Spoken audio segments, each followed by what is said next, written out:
Take just a second here. Has an interesting little delay on it. I'm not sure why you would watch yourself on YouTube while you're in a meeting. There we go. I got to hear myself saying that. All right. So let's get started. So I want to say Moroccan mint. Okay. This tea here, Moroccan mint, and it is not just any tea. It is a gunpowder tea. That means it explodes in your mouth. I think, not sure, gunpowder might be just a British colonial thing. I have no idea. Now, usually every week I've come here and I have had one of my wrestling shirts on. I am slightly breaking the tradition today. So you will see that I have my Yakuza shirt on with Kiryu from Yakuza. I do that to celebrate the fact that they have put out a new remastered edition of Yakuza 3, 4, and 5 that is out there. But it does have a wrestling tie-in because if you play Yakuza 2, all of the mini games that they have, which are kind of an RTS battle between people, it's wrestlers. It's all of New Japan's talent as wrestlers in there. They've got the license to their faces. All those characters are in there. You can collect them for your teams. So that is the wrestling connection that we have for that. So tonight, we're going to take up with our group in the wake of last week's fights. I want to set the stage for the event and then kind of throw it open for some either off camera or on camera backstage stuff, however you want to play that out. And then we'll talk about what we're going to be doing in terms of the order of the card and who's going to be battling whom. So let us start with the fact that we begin again. We're another week later after that last match. Had some time to heal up, had some time to recover, and we get back to there. And we find that as you arrive, essentially at the stadium, at the arena, there's another group there. And you can see that Wolf Backhouse is talking with somebody who's clearly a manager from another promotion. And these people are clearly wrestlers. And it doesn't seem there's no animosity, and Wolf will see that some of you have arrived, gestures for them to the others to wait, and he walks over, calls over like Gargoyle Lord, El Toro, U4, serious business, so on, and he says, "All right, guys, so we had an opportunity this week to do some cross promotion work. And so these people, these fine folks here are part of Faith Slam. They're from the CNDWF, the Christian non-denominational, the Christian non-dom wrestling federation. They've been, eating some of our lunch outside of this, but I had a nice talk with their manager, Reverend Charlotte, and we're going to be doing a cross-promotional thing today. That means we don't have all that much time to prepare, so I had you come in just a little bit earlier. We're going to be setting up the card in a bit, particularly Valentina, Max. We're going to have a three-way match with one of their people, the Born Again Kid. So that's going to be that. And Helena Gardeau, Dallas is not here yet? I haven't seen it. Okay. Well, we'll see whether Dallas shows up. I've got some other people doing. It's not whether he shows up; it's whether he shows up sober. He pauses and he's like, maybe, like, point taken. We will see what happens. We've got some other matches going on. We're going to end with a gauntlet gamble at the end. Put the crew into the ring. We're going to have some of their folks, some of our folks in the ring for a big show. Though don't say big show, okay, because that's trademarked. But just know that we're going to have a large entertainment venue that's going to happen there.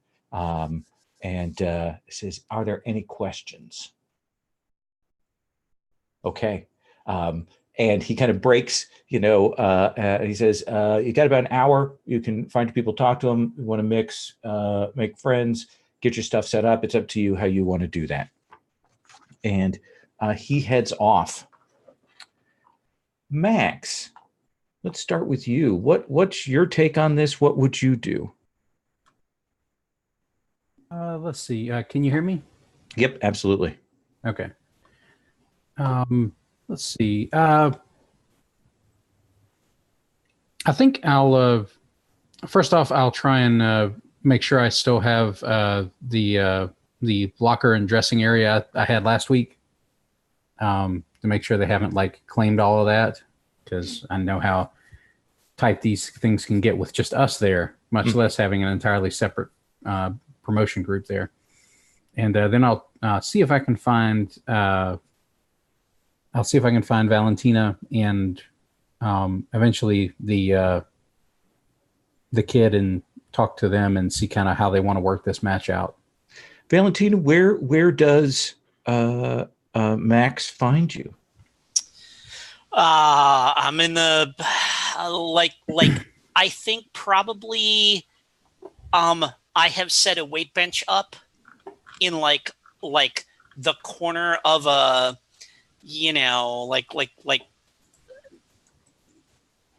I don't know, do we have multiple locker rooms, right? Yeah, you have at least have our own locker rooms. Yeah, well, at least there's a couple. Yeah. Okay, so there's a lot fewer women here than men. So I have had room in our locker room to set up a weight bench. And I've got that like no one's getting changed or anything, so the door is chalked open. So if anybody wants to come in, they can. So he hears rattle of the plates against the bar, and I think Max will knock loudly on the exterior of the door, and clang, and hey, what's up? Hey, Andrea, you heard about the match, right? Yeah. So are we supposed to be a tag team, or is this it sounds like it's going to be like a triple threat sort of thing, is my impression. That's what I thought. Because obviously you and I have the feud thing going. So that would be super awkward. Although it could work. It could be really interesting to have like a hostile tag team. Like that's a thing that can work. But I got the impression this is supposed to be like just a triple threat kind of match. So it's like a free for all. Right. That's my impression. We'll double check with Wolf again. I mean, because Wolf said it's the two of you versus their guy. Yeah, I can't conceive him making it like a 2-on-1. That would be awkward. Not for me, because I'm a bad guy, so I'd like that. But now on your end, right, that would be super awkward. So what's the plan? Did you want to? Is he gonna, what I don't know this guy. What do you know about him? Let's see. Lo, what have we heard about this guy? I know we've probably just sort of marginally kept up with what they're doing because they're our main competition here. So let me establish a few facts, and I'm going to have each of you establish a fact for him. Younger, a face, has done okay. Isn't like the top of the group, but definitely a mid-ranger. Has only spent the last couple of years kind of getting his skills together.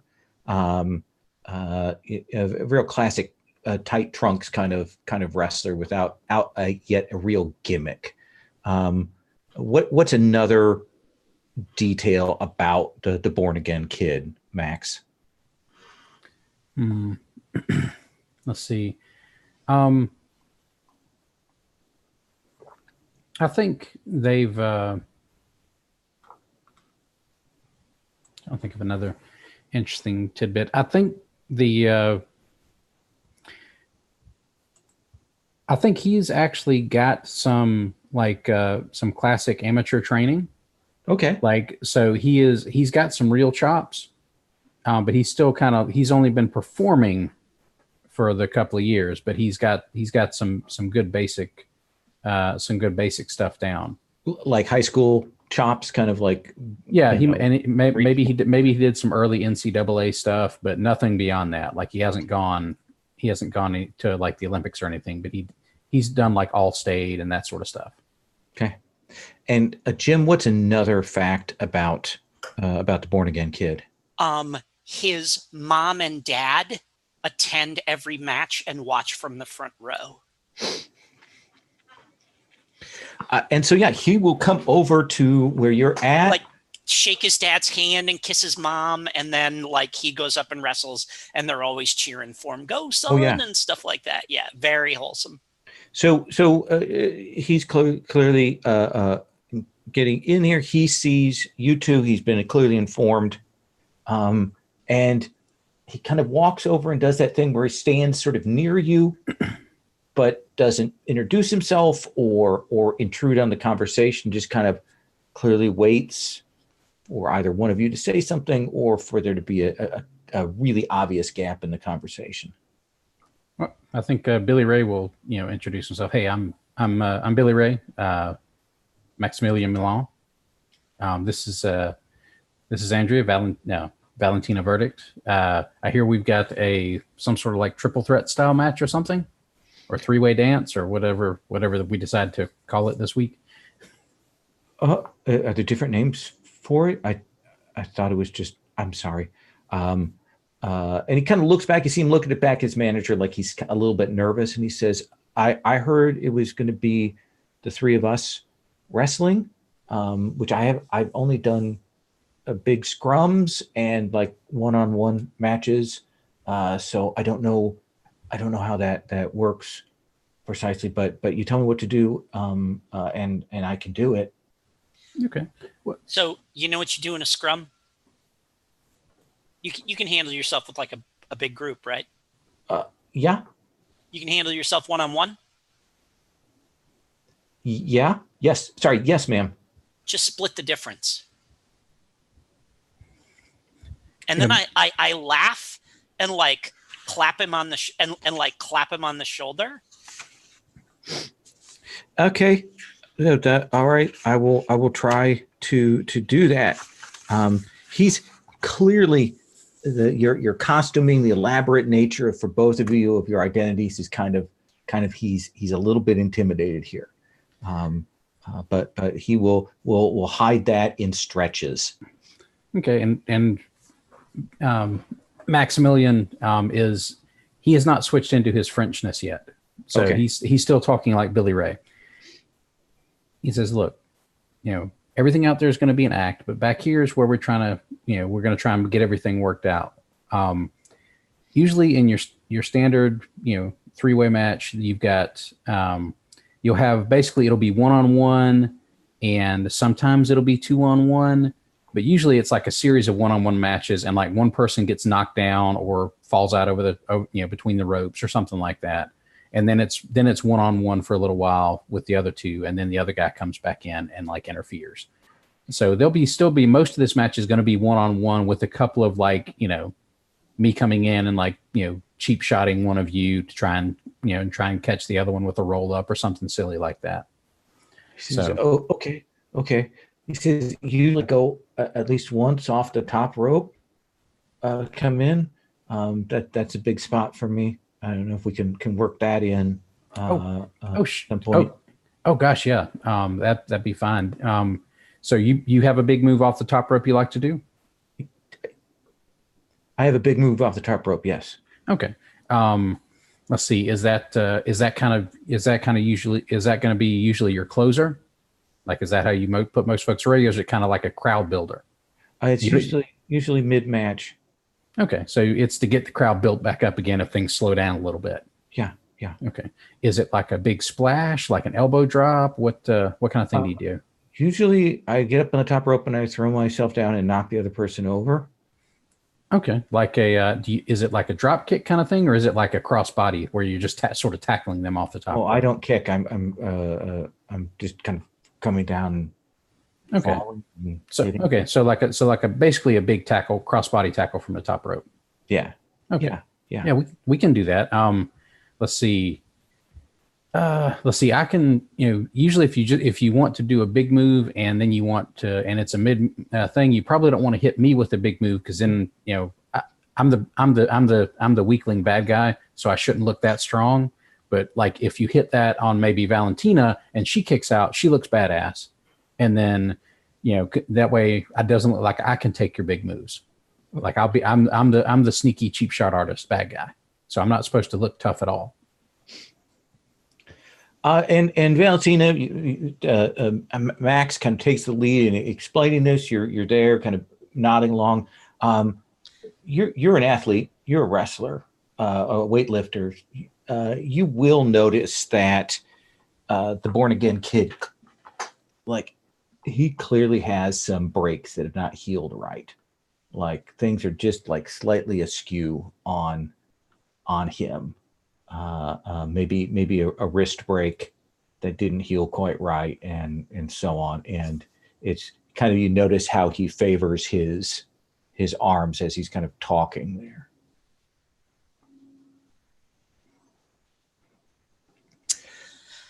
So I'm gonna look over his shoulder at that manager.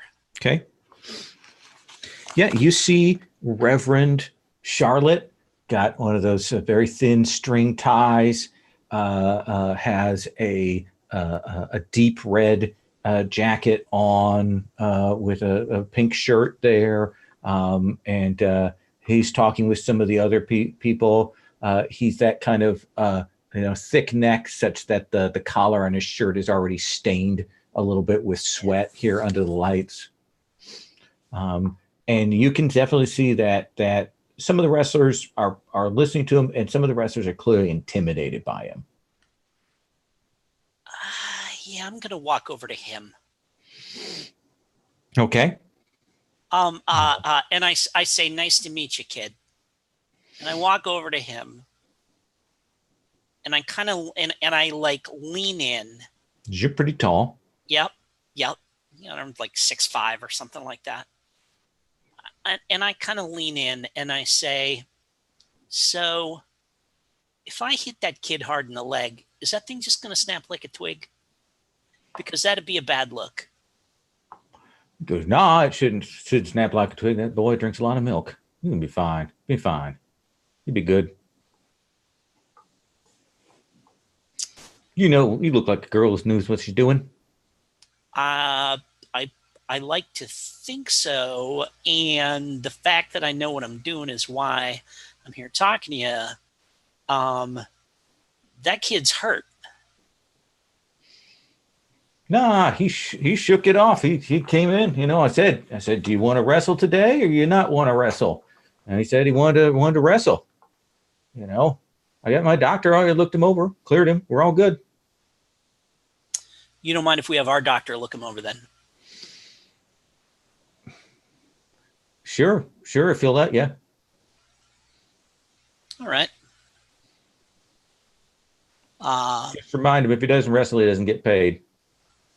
And I and I nod. Yeah, that's the way it works. And I walk back over to him, to the kid. And I kind of come up behind him and I just sort of casually put an arm around his shoulder. Oh, he looks like a little embarrassed there at that point. And I do that thing, I've got one arm around one shoulder, and I do that thing where I kind of put a hand on the other shoulder like this. And I say, "Hey, kid, I'm worried about that leg. I got to tell you. And if, if I hit you with a slam from 7 feet in the air and that leg gives out, I'm going to look like an actual monster and not just a monster, like not just playing a monster on TV. He's like, we'll keep it low. I mean, I'm fine. I rubbed some dirt on it. We're all good. This week it was, I've been doing my stretches. I'm fine. I'm good to go in the ring. And I kind of look at Vincent like raise an eyebrow. And Max is sort of like, He says, okay.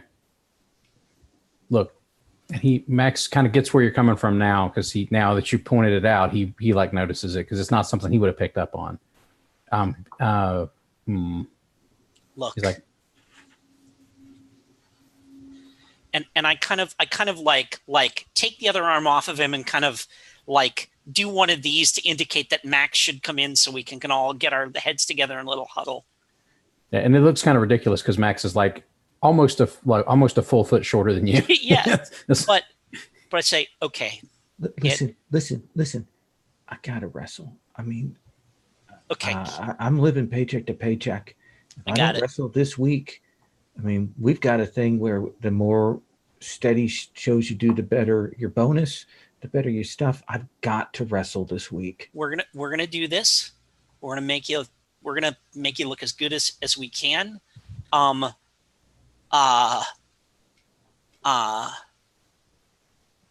Max here is a friggin' wrestling genius. I can just pick people up and toss them around. Maybe, like growl at the cameras, but Max, he knows what he's doing. So, kid, we're gonna get through this. We want you to get paid. We want to get paid too. Right. But like if your tibia goes through the skin of your leg, we're not getting paid either. All right. So if it starts to hurt, tell us and we'll make it work. But you got to tell us. Okay. I promise I will. And if I need to roll to play politics with that, I will. But otherwise, he's an APW. Got it. Okay, cool. You give him the spiel. You lean in on him that way, and he is with it. Okay. And that's break the huddle, slap him on the back hard a couple of times, and say, "I think this is going to be fun," loud enough for the other wrestlers to hear. And Max leans in to the kid and he says, okay, what's your actual finish? And he'll start to go into that. Let me cut from there. And let me ask the magnificent Gardeau. There are a number of people from the CNDWF here. Who do you know? And I'm going to name some of the wrestlers, and you can tell me which of these you know. Is it Lazarus Lashley? Is it Sinnerman? Is it Jumping Judas? Or is it the Serpent? I think I like Sinnerman. Okay. So Sinnerman, has this kind of just bright red, almost devil shirt, and he's got these weird, occult symbols on it, and he sees you, and he's like comes over to where you're at, and he says, "Oh my God, Gardeau, how are you doing, man?" Yeah, I'm moving up in the world. How about you? I'm doing okay. This isn't where I planned to be about a year ago, but I was doing death matches out in Portland, and got a really bad infection from some thumbtacks, and I had to recuperate, and by the time I got back here with my family, this was the only place I could get into. Oh yeah, I mean, I've heard good stuff though about the CNDWF. Actually for a while there, I thought I was going to make a break there, and I was practicing some like Christian themed magic tricks, but ended up getting in Gauntlet League instead. You did. You made the right choice. Let me just tell you that. I mean, they push people real hard here. I don't know how it is where you guys are got, but they push, especially the younger talent, really hard. Well, I mean, it's the biz, right? People are going to get hurt. You got to get paid, right? Yeah, I get that. But, there's some kids here that don't know what they're doing. We got a couple of vets who, well, let's just say they did not make it in other leagues and got cut there. So, I mean, what are you saying? You got dangerous wrestlers? Do I need to watch out? And he points over, and you see this enormous monster guy. And big guy. He's dressed in almost kind of a Romans style toga thing with kind of a crown of thorns and this like black paint around his eyes that runs down. And he goes, "That guy's the Corinthian. Used to wrestle for Gauntlet. It's was called Harbinger, and then he was like Venomous. He is nuts. Like, he's not right." I mean, yeah, I'll have to keep an eye out. I definitely want to stay safe here. I don't want to. I mean, if I get hurt, I can always fall back on the magic thing. I do bring in a lot of money on the side with that. The kids love my Fortnite magic. It's all the rage right now. Wait, you have Fortnite themed magic? Oh yeah, I mean, there's themes of magic. You can do magic themed to anything. Okay, because I had no idea. I've just been like doing like play acting like I'm a liberal Democrat, So that's my whole shtick. Yeah, that one probably goes over pretty good. Yeah, well, certain areas around town. Yeah. Other areas not so much. All right. Well, hopefully I'll see you in the ring, maybe during the big thing at the end. Is there anybody I should know about any of your guys? Well, the one you should watch out for isn't here, so I wouldn't worry too much about that. But if you happen to see Dave Dallas come through, keep an eye out for him.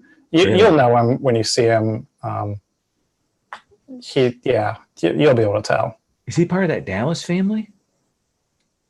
Yeah, he might be. Oh, okay. Yeah, I saw when I was a kid, I saw his dad wrestle. Yeah. Those second gen, third gen wrestlers, yeah, they're kind of hit or miss. Fair enough. All right. Well, I will see you. Depending on what time we get out of here, we can grab lunch afterwards, something like that. Yeah, let's catch up. Okay, absolutely. Helena, Dave Dallas still isn't there. You're kind of doing your prep, and Wolf comes over and says, if Dallas doesn't show up, and we need a third, you and Gardeau, do you want to go and talk to some of these CNDFW people and see if there's somebody you want for the third there?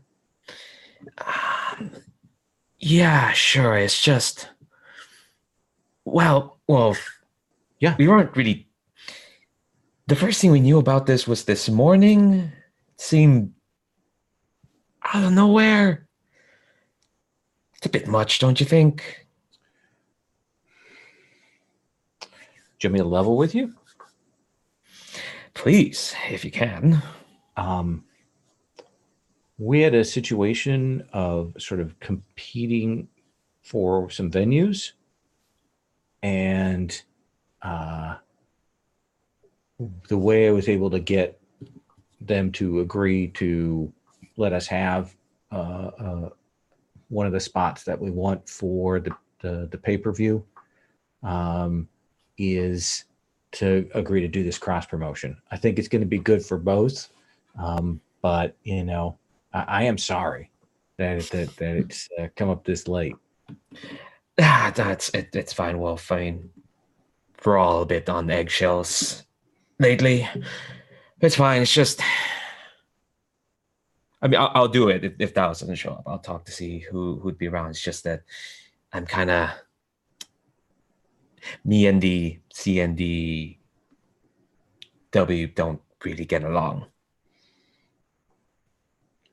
Okay, if you I mean, just in general philosophically, or just you know their owner, right? yeah, Reverend. Yeah, he's kind of my dad.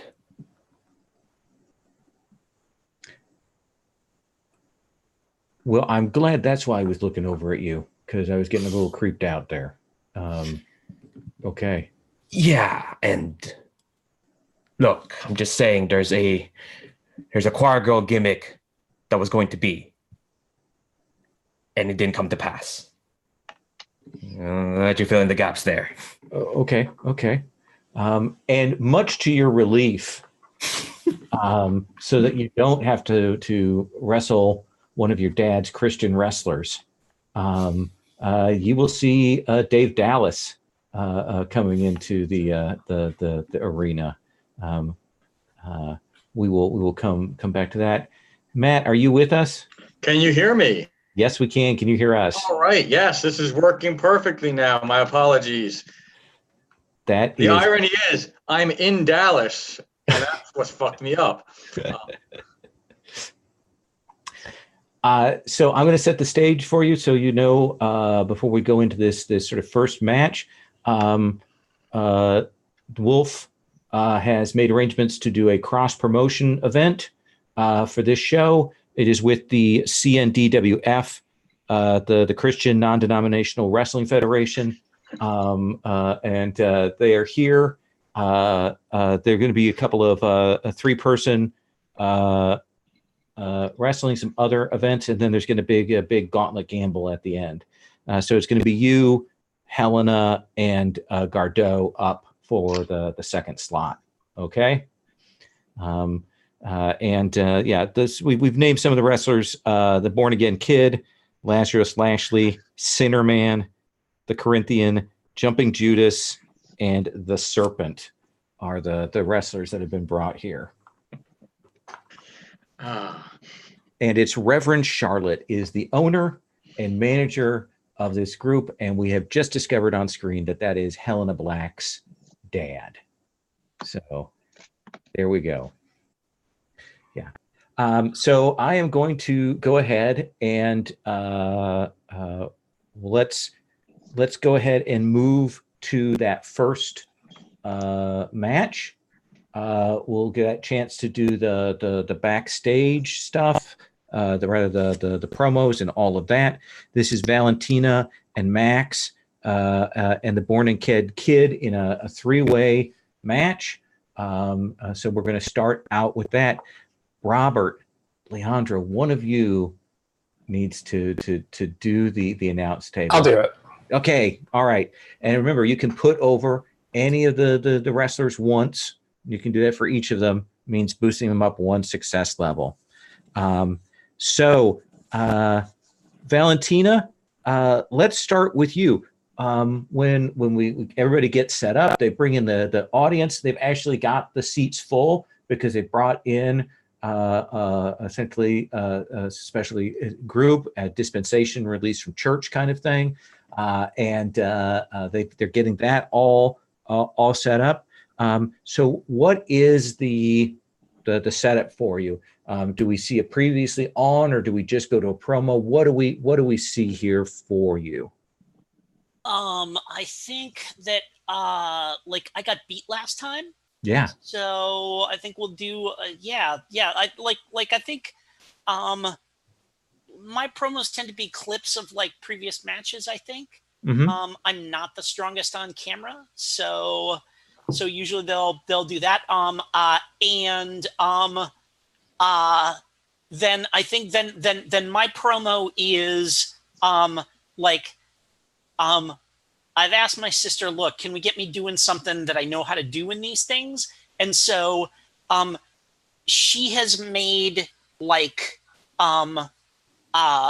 barbells like for me that like she's put some kind of like crenellations on and stuff like this and everything so that they look like they're, that I'm lifting like whatever the like power gauntlets exactly thing. Yes, yeah, there we go, power gauntlets. Yeah, so it's like got weights there and maybe there's some glowing lights on it or something, and I'm like like that. I mean, I'm actually lifting a weight, but it's not the but it's just a weight. It's not, magnets or whatever holding it down.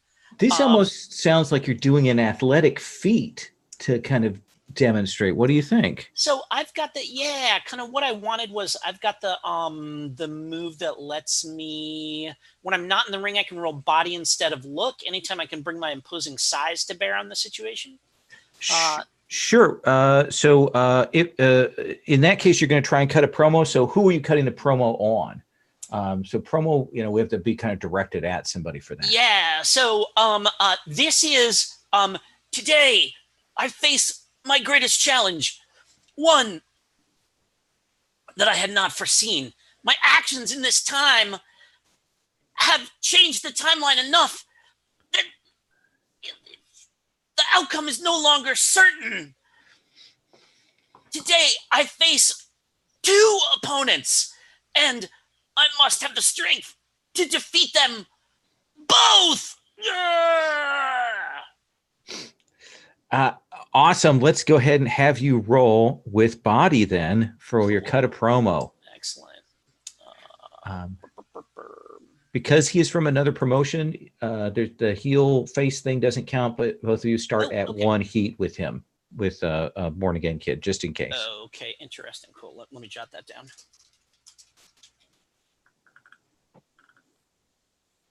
All right. And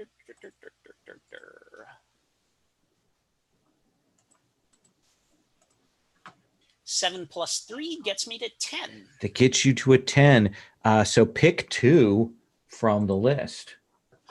I'm going to add a stipulation to the relevant match. Okay.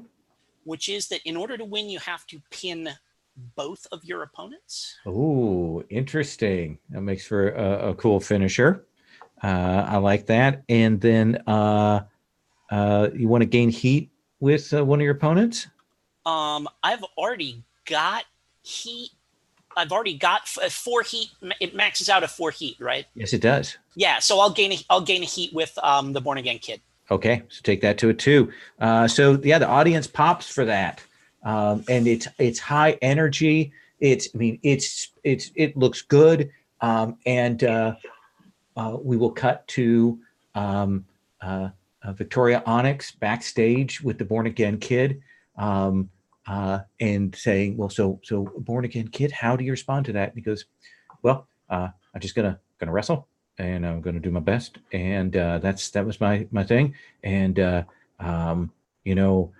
Valentina Verdict, strong competitor, good wrestler in the ring, and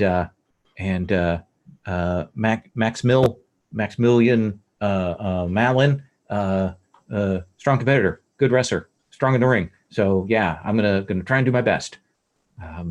And Victoria, he goes to like say something more, and you can see Victoria kind of pull the mic away to cut that short. And we come to Max. Max, they cut to your package, to your setup. What do we see? I think you see Max. He's gotten a hold of that chair again, and you see him watching a video screen, and he's watching some of the footage from the CNDWF, and he's watching some of the footage from last week's match with Valentina. And you see him just sort of laugh to himself and says, yes, this is coming together nicely. They have put me against someone that I have already beaten, someone whose future I have already broken. And now, and he like looks toward the camera, and now they send me someone whose spirit I can break. It will be beautiful. It will be perfect. And all of Gauntlet League Wrestling and all of this CNDWF will know the truth that when it comes to wrestling, Lestat, c'est moi. All right, let's have you roll look. Okay. Let's see where I put my dice for Monsieur Milan. There he is. Okay. Holy crap. That's 12. That is a 12. Wow, look at these dice. They start you out well because they're going to betray you later. So you get to pick 2 from the 7 and 9 list. Okay. Let's see. Get back to the move here. Okay.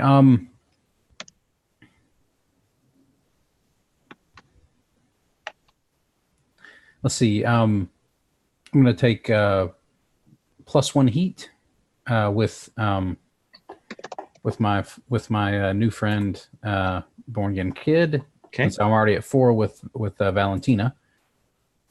So that'll put me at 2 with Born Again, and then I'm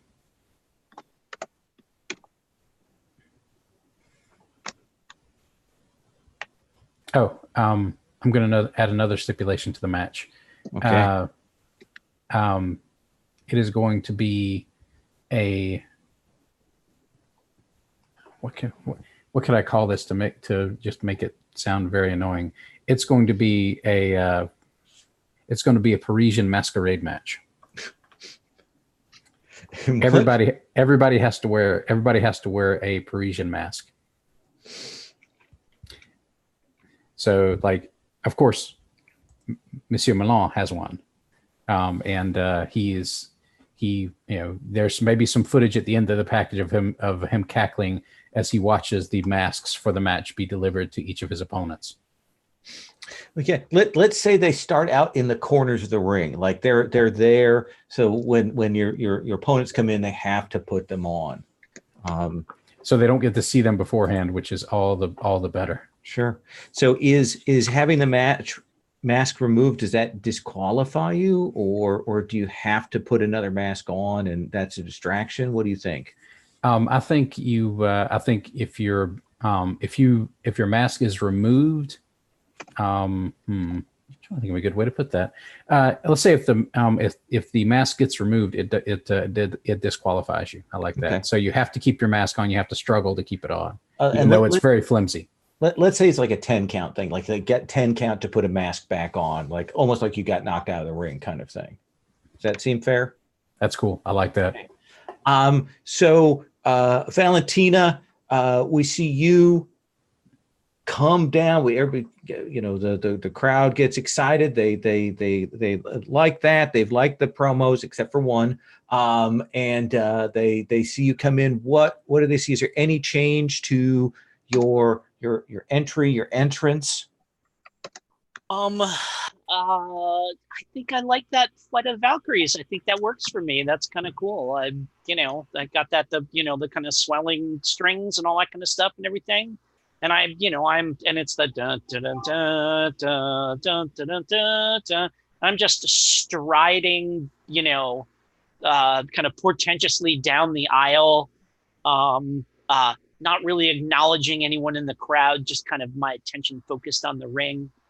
And then I get up there and I step into the ring and I part the ropes and I climb in and I pick up the Harlequin mask that has been set aside for me. and I kind of stare at it, cock my head, look at him, and just bring it up and place it on my face. Perfect.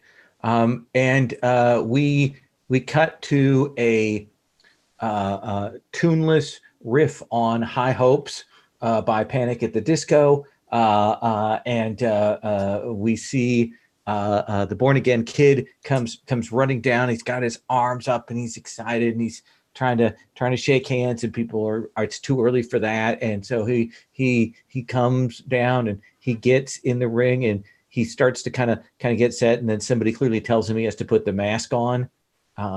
Has these feathers and things on it, and he hesitates, but he does put it on, and it is the proper set of heel humiliation for his opponent.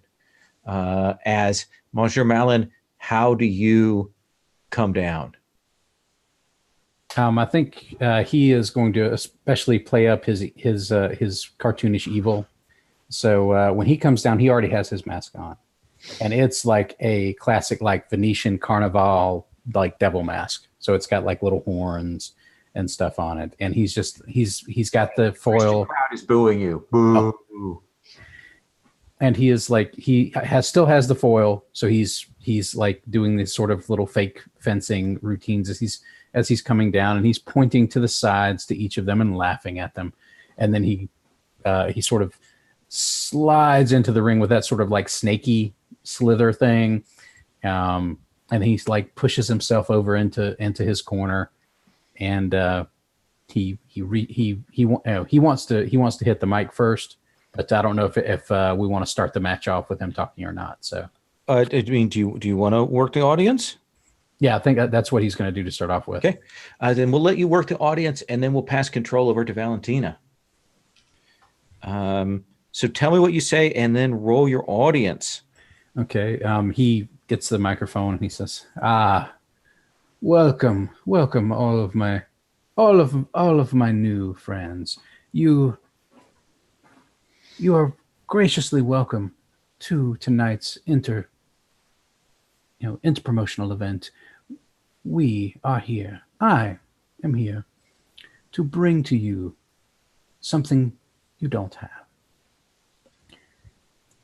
And I'm also here to tell you about something that you do have. The thing that I will bring you is culture. The thing that you already have that I will enlighten you about is l'amour, love. You see, the great French poet Paul Valéry said that l'amour c'est être stupide ensemble. That love is being stupid together. And seeing all of you here tonight, I can tell that there is so much love here. So much. I'm stealing that. Yeah. Let's have you work the audience. That's pretty good. Okay, let's see. All right, that is 9 on the dice plus my audience of 3 for a 12. So they pop big. They are booing you. You've got the devil mask on. They recognize that they are being mocked. They are doing that great heel heat. If you want, you can spend a momentum to gain a heat with Born Again Kid, or just gain a momentum. I think I'm going to just gain a momentum because I've already got 4 heat with one person in the match, and I think that sort of helps me get what I need out of this. And I don't want to spend any other momentum because I have a feeling that these dice are going to betray me. They will. Oh, so I'm going to take that momentum and just bask in it as hopefully one of these good guys clobbers the snot out of me. Let's check with the announce table, and then we'll check in with Valentina. Announce table. Ladies and gentlemen, it's me, Reverend Horton Humphreys, here to give you the tale for the ages, David and Goliath 2, featuring a Frenchman. Now, we've got a great match for you tonight, and we've got the favorite of the CNDWF, the Born Again Kid. Remember, folks, go buy the Born Again Kid branded purity rings. They're on sale today. You get 2 for the price of 1. Bring one home, fellas. Bring one home for your lovely girlfriends. Ladies, bring one home for your boyfriends. 2 for 1 deal. Now, I think this match is about to get underway, so let's see a good, clean match. Not too much violence, but, a Christian amount of violence. Valentina, how do you go Old Testament on them? Oh, I think that I look over at Max with contempt. Cause what is so we're each of us kind of like in a different part of the ring, or what's kind of circling around. Move, yeah. Okay. And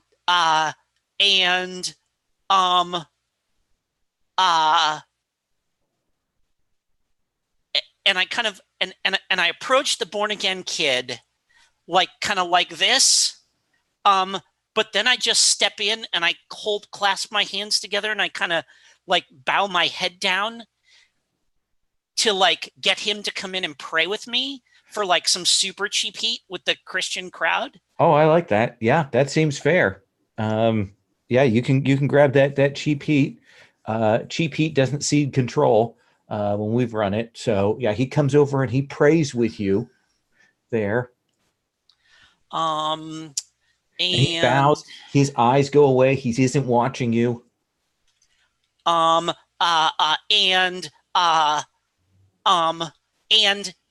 so the 2 of us are down like this, and of course that's when Max comes over,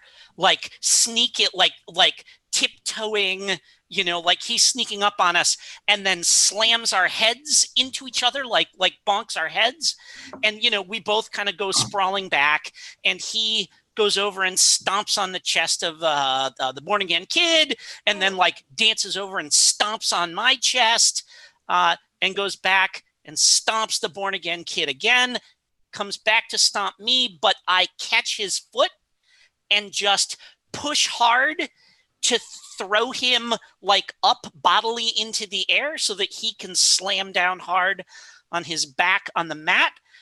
I kind of, get myself up, walk over, hold down a hand, and help the Born Again Kid up off the mat. And then as Max is kind of slowly getting up, I nod to him, and the 2 of us run at him, hands clasped, and do a double clothesline on him. We come off the rope, go back the other way. He ducks under. And I think, him ducking under, we let go at that and kind of spin away from each other. And then it's the 3 of us sort of circling around again like that. And I will cede control of the match over to, I'll give it back to Max, actually. Okay. Max, Valentina has done some great work, but then kind of taking the opportunity to catch her breath. What do you do to follow up from that? Okay, I think we're all sort of in that sort of classic triple threat sort of triple face down sort of pose, and I think what Max does is he looks like he's going to spring at the Born Again Kid, and then he leaps over to Valentina and he yanks the mask down so that it's obscuring her vision, and then he goes over and he basically hits a quick kick to the gut on the Born Again Kid, and he leans in and he says, "Sell this toss to the outside for a minute. Let Valentina work me over a bit." And then he sort of, then he sort of drags him over, and he's laughing and cursing, and then he flings him out of the ring between the second and third rope, not the top rope, between second and third rope, so right. he can take that fall, and and then he turns back to go after Valentina while she's trying to fix her mask, and he starts doing the classic sneaky heel leg kicks, just dang, dang, and as Valentina slowly is sort of broken down by those, he tries to do the run in and tries to hit with a sort of a diving clothesline to sort of take her down to the mat. And I don't think that's going to work out like he wants it to. So do you think that's work? I think so. I think this part is work. It definitely feels like work to me. Which is, not my best, but let's have you do it. Oh, that's still a 10. Okay. The crowd pops. They love it when you hit Valentina there. They are excited. You get another momentum. You still have control of the match. The Born Again Kid landed okay and is getting back up in the ring. Didn't hurt himself doing that. What do you do next? Okay, I think what we're going to do is I'm going to still kind of sell this mask thing. And I think what he's going to do is he is going to, as Valentina tries to pull the mask back on, she starts to get the mask back on after the clothesline, just try and get back up so she can see what's going on. And I think he does that classic sort of boot on the top of the face and just twists it so that it twists the mask all up again. Now it's off kilter in an entirely different way, and he's done the boot scrape on her face. And he just sort of staggers over into the corner and just like looks out to the crowd and mocks them a little. And he's going to try and basically like work up the audience again. He's just going to sort of casually laugh at the audience as he walks from corner to corner, slowly stalking around to get in a position to maybe do another running assault on Valentina. So are you working the audience is what you're saying? Right. Yes. Okay. Then let's have you go ahead and roll with your audience.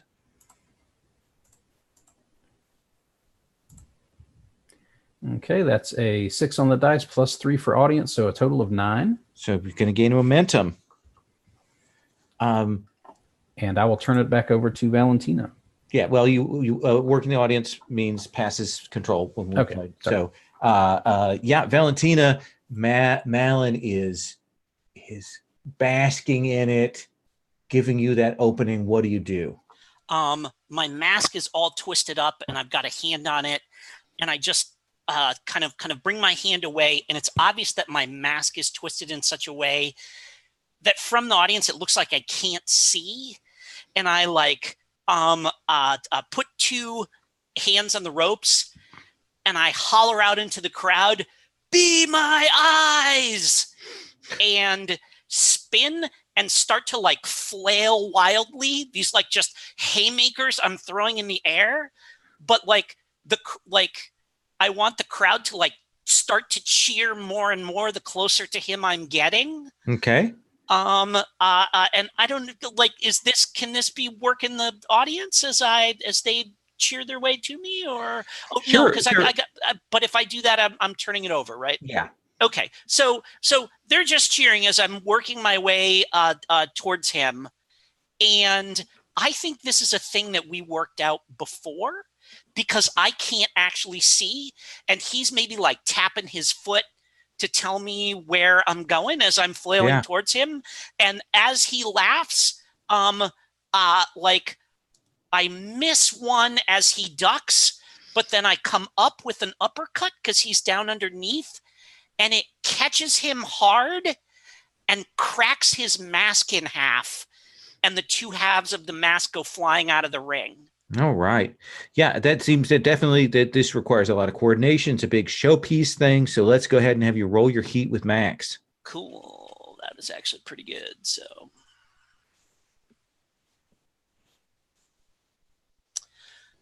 what do I got there? 6 plus 4 gets me to 10.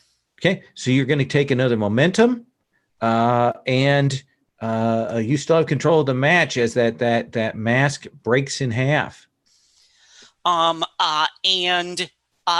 he has to and I take another wild swing, but he's already slipped out like a snake between the ropes, and he starts scrambling around to get the to like gather up the halves of his mask. And while he's doing that, like the born again kid walks over to me and like taps me on the shoulder. I turn around. He adjusts my mask so that I can see. We shake hands and then like square off, and we like lock up in a clinch, like like an old style wrestling clinch. And, we've kind of, dance around a little bit. He tosses me against the ropes. I come back. He clotheslines me. He goes back against the ropes as I'm getting up, gets me with a kick. I flop over onto my side, and kind of as I'm rolling there, and Max is, scrambling to like looking at two halves of his mask. Like, what do I do? Like, kind of, he like holds them together, but they don't stay together. He's not sure what to do. This is when he gets up onto he does his off of the rope move. Mm-hmm. And I am just going to catch him. Okay. Because I don't want him to like hurt himself or anything like that. I'm just like, by this point, I'm up on my knees, and I don't know whether he expects me to flop or what, but he's coming down, and I'm just going to boom, catch him and cradle him, and then bring him down on top of me to make sure he doesn't get hurt. Yeah, I think because you've carefully worked this out, because you've talked about this, I think we will have you roll your heat with Born Again Kid for this. Cool. All right. So he is, I think I got 2 for that. 2. So let's see what we got here.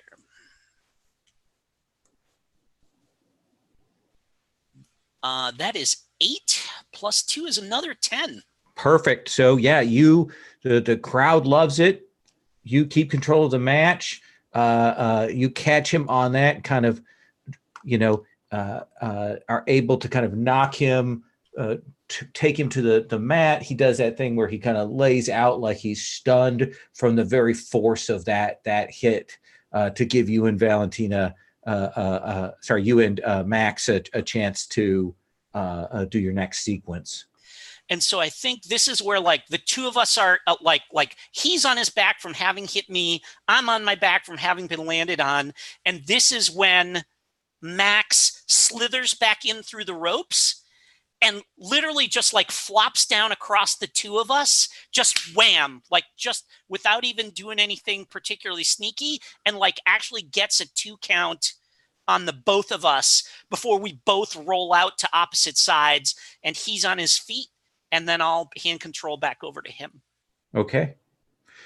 So Max, you have control.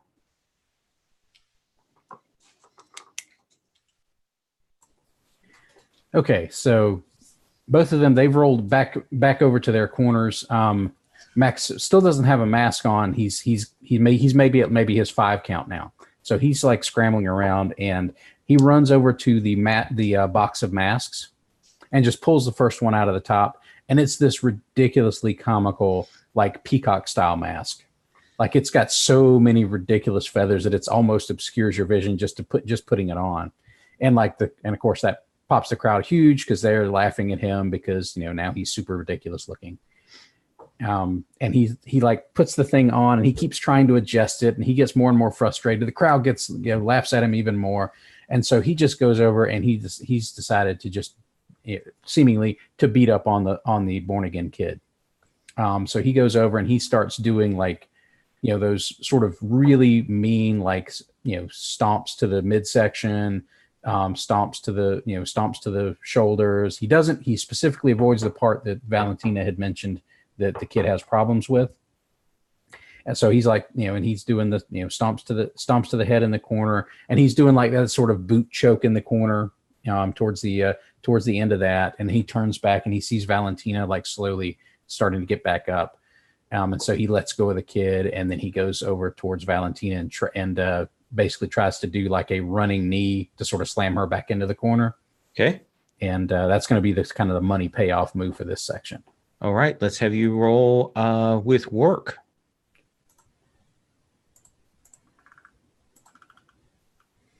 Okay, that is a 5 on those dice, but I'm gonna spend 2 momentum to bring that up to a 7.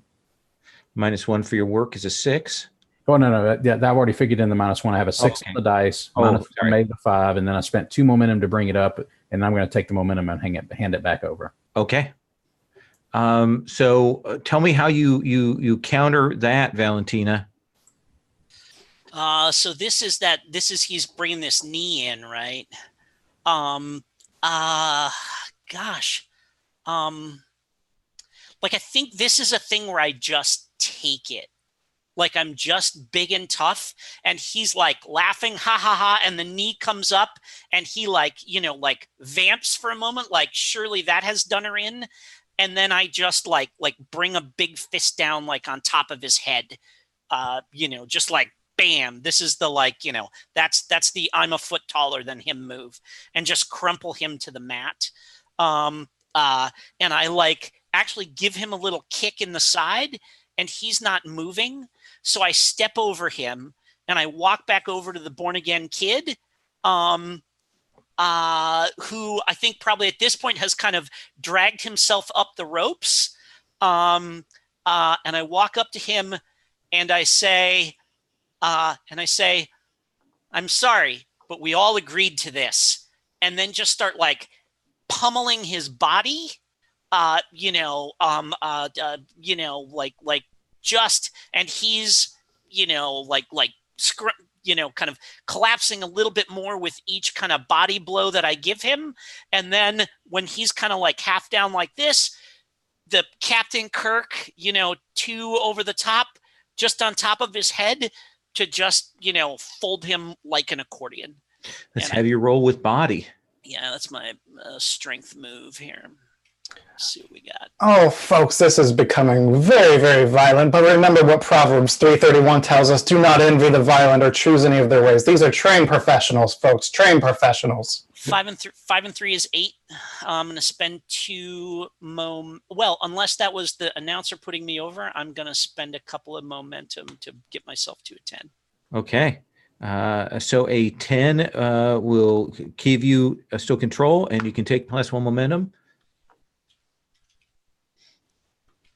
Yeah, and I think this is like both of them are down, and so I get the born again kid by the hair and kind of like drag him over and just drop him next to where Monsieur Milan is. Have we gotten word on who's booked to win yet? We've had enough passing back and forth. You pull people in. You've been doing so well, but it is Milan who is booked to win this match, setting it up for a showdown. But this time he is going to win. Okay. And I drop him next to Milan. And I put one boot on the back of the kid, and I I'm holding, they're kind of towards the corner that I can grab the ropes and put one boot on the back of the kid and step up and put another boot on Monsieur Milan. And I get a 1 count, and he's on his, and it looks like he's on his back because the mask is down towards the mat. But while we were doing all that and everyone was paying attention, he goes like this and pulls the back of the mask off, and he's actually face up instead. And what would he do here? Yeah. And then let's pass it to him. Yeah, let's pass it to him. Sure. Yeah. Set him up for his finisher. Yeah. So Max, you are booked to win. So let's have you go ahead and do your describe your finisher here.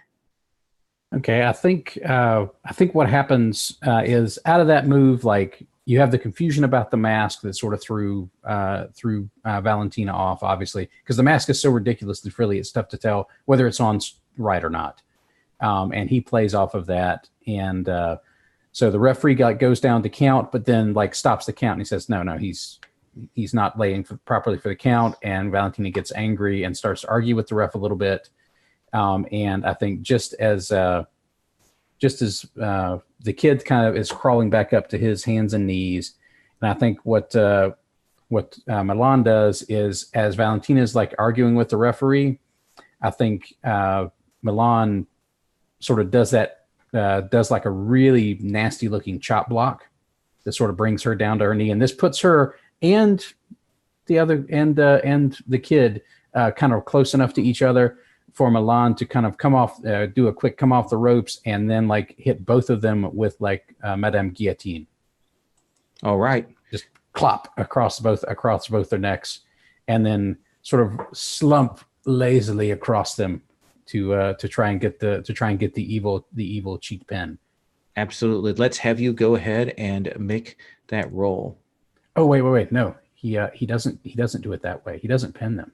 He takes their masks off now that they're like just lolling unconscious, and tosses them out into the crowd and tells the referee to count. Let's have you roll that finisher.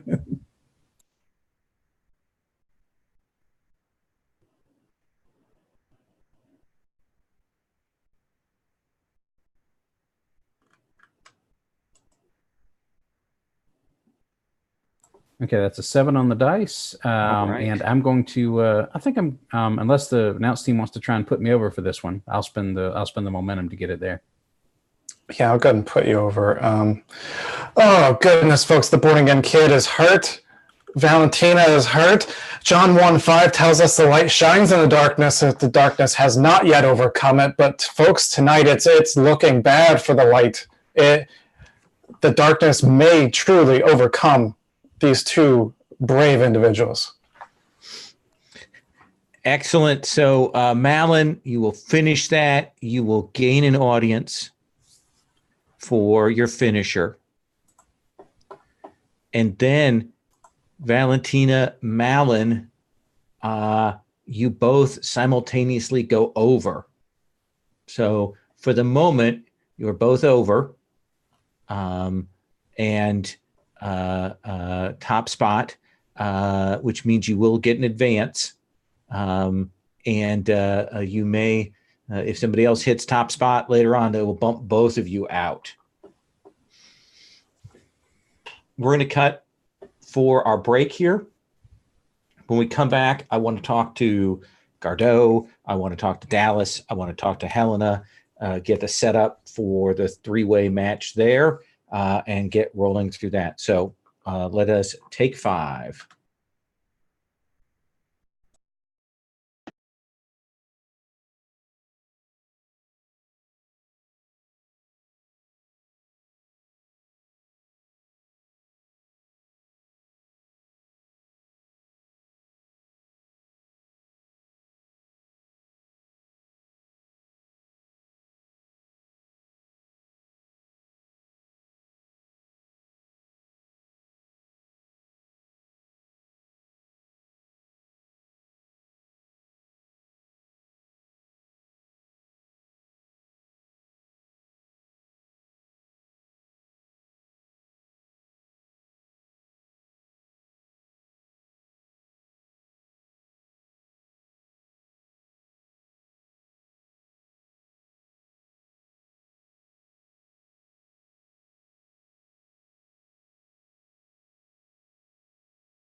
Matt, how do you find Dallas? I don't know. I don't love it. I don't love it. It's very hot. Fair enough. And it's not swampy hot like my beloved New Jersey. If I want heat, I want humidity along with it. You're a strange man. And I was very disappointed because I wanted to go see the Dallas Sportatorium where the Von Erichs wrestled. And then I found out it got torn down in 2003. Yeah, I knew that.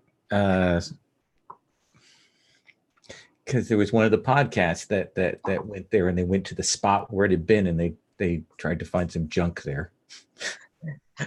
I was actually thinking about doing that myself. Yes, I bet that happens a lot. Let's go ahead. When we come back, once Jim is back, I want to start with Gardeau, and then I want to do Helena, and then I want to come to Dave and kind of we'll do a little bit of backstage before we go to the three-way. We'll try and keep it tight, but we will. I want to give you a chance to at least do a scene before we move to the promo packages and so on. I think my tea has steeped sufficiently, so I'm going to take this out of here.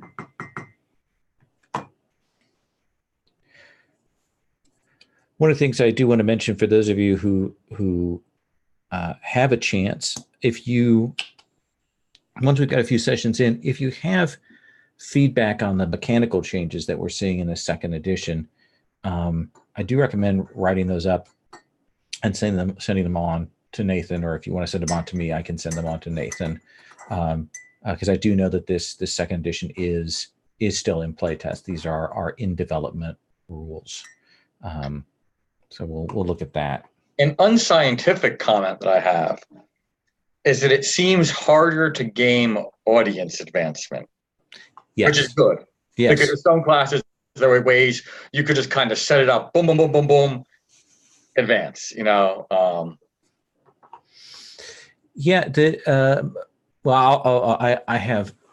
I think that is definitely true. And I think that really does, that change feels to me good. Yeah, absolutely. Well, I'm going to go ahead and get started here, just so we can keep things moving. Gardeau, let's start with you. You've watched this go on. You've seen Cinderman backstage. You know that you've got this three-way fight with Dallas and Helena. You didn't have a great experience with Dallas last time, did you? No, I didn't. Not at all. So what would you do? Would you go talk to somebody? Do you want to talk to Dallas? Do you want to talk to management? Actually, I think I'd go talk to Helena. Okay. Then let's do that. Helena, where does Gardeau find you? I think the corner that she's ensconced herself this time is probably, I think, let's see, what did I describe? Last time she was surrounded by 4 chairs as if she had an audience. This time, I think she's sitting on 2 folding chairs stacked on top of each other. And it's another corner. I think it's a corner near the door to one of the locker rooms, but instead she is just kind of like looking at her notes. I think she's writing a bit more feverishly than usual. So Gardeau, you'll see her. You can approach. Yeah. What's the deal with the chairs here? Like, this kind of looks like a magic. Are you doing some magic tricks over here? No. It's a mental exercise. I tried to explain, but we don't have time, do we? We only have what time is it? Who's on? Yeah, we're on soon. But I'm kind of worried about Dave Dallas, that he might kind of go off on me in the ring. I know you can't really have my back, but if you could, keep an eye out for, I don't want to see anything happen. I don't want to see the same thing happen to me that happened to you a couple of weeks ago. You got kind of clobbered. Oh yeah, that. And I think she can rub her again. Well, the nice thing about, I guess, the character I play is that I can I'm basically a dick to everyone. So if Dave Dallas does something like, it's not really breaking kayfabe to wail on him as well. We're with the way our characters set up, we're kind of like, nobody likes us anyway. Well, I'm friends with Malin and all that, but nobody likes Dave. So if he tries something, then I think he's giving us, carte blanche to do whatever we want to him. Yeah, that sounds good. And, I'll watch your back too, of course. Not too much. We can't have good guys helping bad guys and all that. But, and by the way, the eye looks much better this week. Look like you're doing pretty good. Thanks. Hope it will lead to something sometime soon. She can throws a glance at the direction of wherever the hell Wolf is and whatever. And then, are there any spots that you're looking to hit this week? Like anything crazy you want to try? Well, I don't know about you, but I've not hit anyone with a chair recently. Especially after what Dave did last week with my match with Jim. Yeah, I mean, chairs.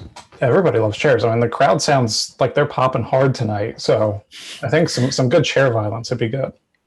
Yeah, let's hope that luck carries over to our match. I think, again, she throws a glance. This time at some passing CNDW wrestlers. Probably your friend Sinnerman is there as well. Yeah, I think as Centerman passes by, I just kind of wave. I'm like, oh, have you met Centerman yet?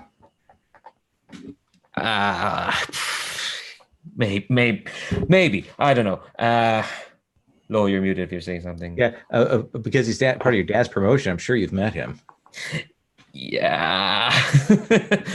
Yeah, I think I try not to look, but it's very conspicuous. So if Gardo says hi to Cinnamon would notice. But I'm like, I'm hunchback in my notebook again. Okay, well, I'll leave you to your notes. We can do the chair thing, and then just keep an eye on Dave for me. Yeah, that sounds fab. I think we're going to cut from that, but I think we cut right back to Helena, and I think we see the sort of red-suited, pink-shirted, thin-tied form of your father, Reverend Charlotte, come walking over, and he says, "Elizabeth, how are you doing, sweetie?" I'm doing fine, Reverend. Now I have to wonder if the promotion's doing fine, if you're here. Which promotion? The one that you're going to inherit someday, or you mean this tomfoolery that you're involved with? Wow. You're still very certain that I'm just gonna take. You're still really certain, are you? Sweetie, you're a wrestler. You're going to go home eventually. And this place, this shit show, it's going to swirl around the drain and then go down.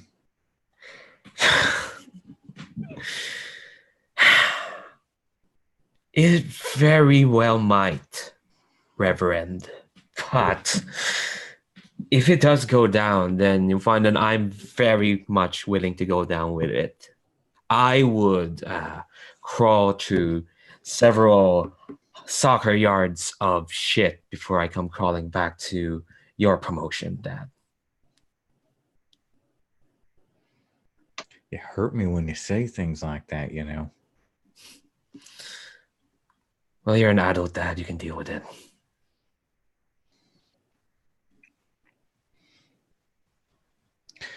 So your sister's almost old enough. Almost old enough to wrestle. She's been coming down to watch some of the shows. Is she here? No.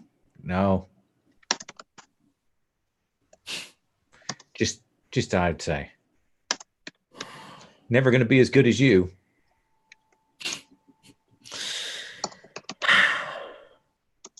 Well, it'll be good of her to try. And he will head off. There is no creepier phrase, yes. That's why I deliberately used that. Oh, God. Dave, let's cut to you. What do we see of you on camera here with this other federation that's here? You kind of walked into the middle of that. What is Dave thinking? All right. Let's go talk to them Jesus freaks. And he gets out and he's got his usual setup. It's the old school Victoria Onyx with the microphone and like the television studio set kind of thing. And he comes out.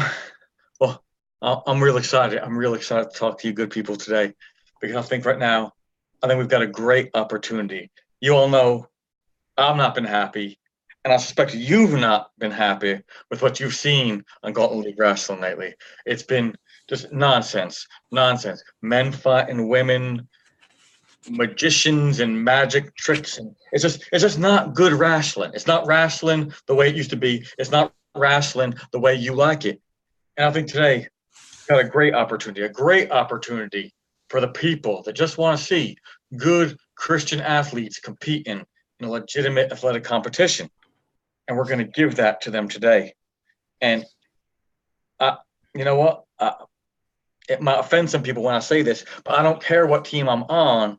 We're not going to tolerate this nonsense anymore. We've got a wider audience. Everybody knows that Gauntlet's not been doing what Gauntlet used to do. Gauntlet's not successful the way they used to be. And I think it's because of garbage. Excuse my language when I say that, but garbage like this has been going on.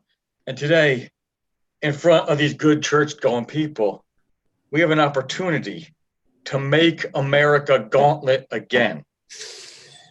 And I'm going to be the MAGA man that does that. Thank you and God bless. So let me ask you a question. Do you feel this leans more towards working the audience or breaking kayfabe? See, I don't think it's a breaking kayfabe, because this is not who he is at all. He's so full of shit when he's on camera. Absolutely. But I do think this is work the audience rather than cutting a promo. So let's have you roll with your audience. All right. And where is the roller? Oh, put it in the chat. I'll grab it again. Chat. No, I got it up. Got it. This computer is struggling with the... It's like 4 megs of RAM or whatever it's got. 365K. All right, so that is a 8-10. 10. So the audience loves it. You are appealing directly to them. You're talking about, what they want. They've just seen a Frenchman win, so they're already upset. And you will definitely work them up. So they pop big. If you want, you can spend a momentum to gain a heat with one of your opponents, or you can just take a momentum. I will spend a momentum. Well, my opponents, I guess, are the Gardeau wrestlers, right? Yeah, so you're already at 4 with Gardeau, so you don't necessarily need to pump the heat up. Yeah. What about with Helena? Can I take a heat with Helena if I spend Absolutely. All right, I will do that. Okay. Oh, this computer is so slow. And we'll cut from that to Gardeau. Gardeau, what does your promo look like? I think, Gardeau is doing the backstage interview type promo again. And, I acknowledge last week I may have played a little bit dirty, but it was necessary. You see, this company needs to go in a new direction. And Dave Dallas would have you believe that it needs to go toward the wrestling. But we're not a wrestling company. We're an entertainment company. And much like the fine folks here have the Father, the Son, and the Holy Ghost, we have lights, we have camera, and we have action. and I am here to deliver that action. Now, last week I didn't get the fairy tale ending I wanted, but I did have a truly magical performance, and I'm going to deliver again tonight. Nice. So let's have you roll. I think you're definitely cutting a promo named Dallas. You spoke to that. Let's have you roll.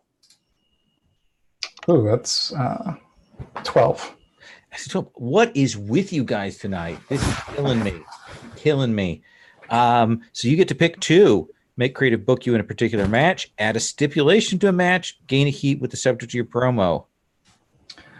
Well, I don't need any more heat. So, how would make creative book you in a match work if I'm already going into a match? You can. Is there a particular match you want to have booked for next week? Yes. Okay.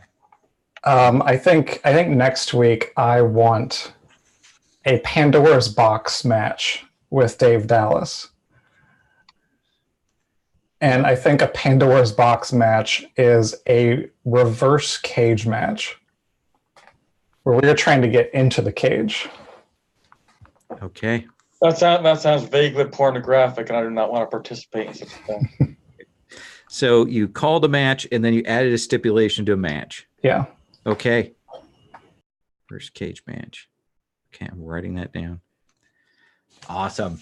So we cut from that promo that landed really well. We cut to Heartbreak Helena Black.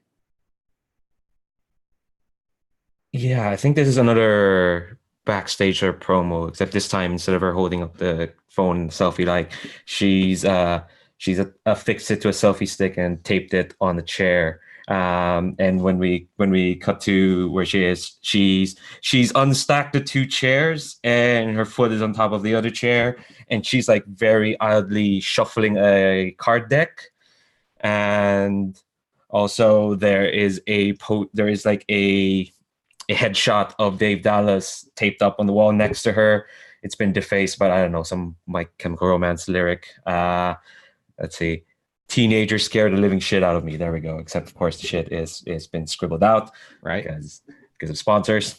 And I think as Helena's shuffling the deck, she's just like, I bet you, Gauntlet League, you're tired of those two yahoos just yapping on about, oh, what's wrestling? Oh, what's real or what not? It's the same old story again and again. You got these two goofballs thinking, oh, wrestling is or superheroes. Wrestling's is sport. Wrestling's all these opinions. It's sickening. It's boring. You've got a magician in one hand and a dinosaur on the other. It's kid stuff. It's dull. It's disgusting. And I think at this point she flings kind of like the cards into like a heap, and she kind of moves closer to the camera and says, "Oh, I'm gonna fix that, because what's gonna happen in the next match is that these two relics are gonna be in the ring with me." Nice. So let's have you roll with look. God, I'm afraid of breaking the good dice streak. Let's see. All right, here we go. Yeah. So I got a 6. Well, I'll spend a momentum to put it in a 7. Okay. So that does give you a choice. You can make creative book you in a match, add a stipulation to the match, or gain a heat with someone. See, the thing is, those two already have good heat with each other, and I don't. So I'm gonna pick I think because of the card stuff, I'll pick a heat with Gardeau. I think that makes sense. Yeah. So Dallas, you get to come in first. Is there any change to your entrance or any change to your music when you come in this time? No, it's pared down. It's minimal. Although I think as he's coming in, because you have the Christian wrestling fans in the audience, like I feel like he's a baby face with them. So as he's coming out, he's like doing the slapping hands of the people along the aisle, and it's actually working for once. Like people are into it. kind of doesn't know what to do with that. I like that. Yeah, and you certainly you've got curried their favor. You get up to the ring. Gardeau, what does your entrance look like? So I think I start to come out for my usual entrance, and I think I'm not getting quite the reception. Like, I think they're not really into the whole magic thing. They don't like Quite sorcery. as much. Yeah, they don't like sorcery at all. So, I come out, and at first I'm handing out the foil Gardeau collectible cards, maybe also a couple Centerman cards, looking out for my own. And yeah, I think I make just kind of a very plain entrance to the ring, more plain than usual. And then I pull a deck of cards out and set it down on the commentator's desk and lift up and reveal the top card as the King of Jacks, or the King of Clubs. And then I shuffle it back into the deck and just leave it there and get it back in the ring. Awesome. And we cut from that to Helena. Any change in your entrance here? I think it's mostly the same, except that the minute long throwing wait for Jared Way to start screaming. But when she comes out, she still has the hoodie, but she's got she on her left hand, she's got another headshot of Dave Dallas. Look, a very touched up headshot. Looking quite nice. And on her right hand, she's twirling a magic wand, and she's kind of like angry skipping towards the ring with those two. And then when she finally gets to the ring, gets on the top rope, she takes the headshot and just starts stabbing it with the wand, and then throws the headshot into the crowd, and then breaks the wand on her knee. Nice. Who is on the announce table? Chris, you want to be on the announce table? Yes, and what I'd like to do is use my showstopper move to have Monsieur Milan do guest commentary. Absolutely. So Milan, you had a good bout this first thing. How do you feel about this triple threat lineup? Oh, I tell you, this would be a beautiful thing, because Helena is so real, so brutal, so powerful. And Gardeau, it's so silly. And Dave Dallas, well, he's Dave Dallas. He calls himself Yellow Rose. What is a yellow rose? There's no such thing. It's not even real. Well, technically, but fair enough. All right. Well, thank you. We look forward to hearing your wrestling insights throughout the course of this match. Gardeau, you have the highest audience, and you have the highest momentum. So everyone's in the ring, and you're going to start in control of this match. Don't forget, you can always spend momentum to interrupt and take control. So tell me what you do, Gardeau. I think starting off the match, Gardeau is kind of just. I think we're doing the circling thing. Nobody really wants to get in and start doing anything. So Gardeau just starts off by actually just rolling out of the ring and immediately going for a chair and just tossing a chair into the ring. And then he just kind of steps back, like, come on, yeah, dude, fight. You guys fight. And I think with that, probably pass momentum to one of the two. So take a momentum, and who takes control? You get to hand it off. I think, I probably angled the chair more toward Helena. Okay. So I would give it to Helena.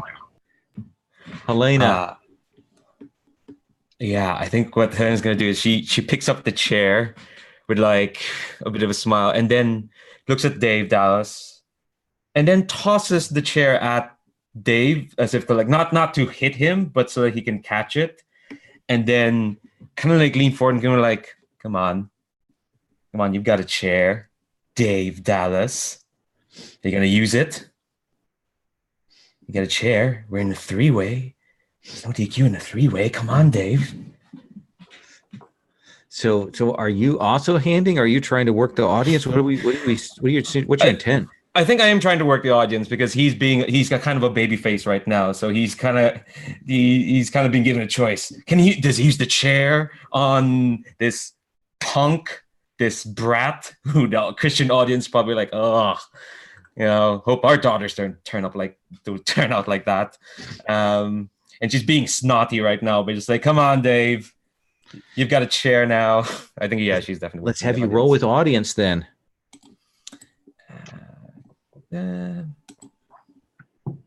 Wow, I'm getting the bad rolls now because that's a 4. That is a 4.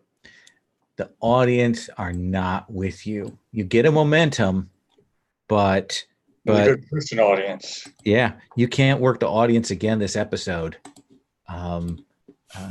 They definitely are not biting. Dallas, you have control. I'm caught in the chair. First thing I do is turn to the referee. That was a flagrant violation of the rules. There's a foreign object. She should have been disqualified for doing this. He's looking over at Gardot right now, warning him for having thrown the chair in. Then he's going to look at the audience. And he's going to kind of pantomime like a lady shape and point to the chair and throw the chair out of the ring. And I think that is probably cheap heat. Okay, yeah, that seems fair. You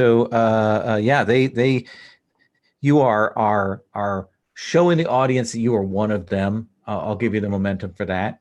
You keep control after cheap heat. So then he's in the ring with a woman. He's going to put one arm behind his back and offer her to lock up with one hand. Helena, would you take the debate on that? Is that something you guys have worked out, or? Did we work this out? I get the feeling we probably don't talk much backstage, do we? I think Helena's gonna look at that. This is her response, but you're in control here, Matt, so you can tell me if it's fine or not. But I think what Helena will do is that she does that and just roll her eyes, and she's gonna kick him in the gut. Is that okay? Yeah. So what happens, Matt? Where does that sequence go from there? She kicks him in the gut. He kind of leans over slightly. He's trying to hold it together. And he'll pat her on the head and roll out of the ring because he's not fighting a woman. Oh. And I think that's probably working the audience again. Let's have you roll that. You're working the crowd, trying to play to their worst impulses. What do you mean I'm playing to their better angels.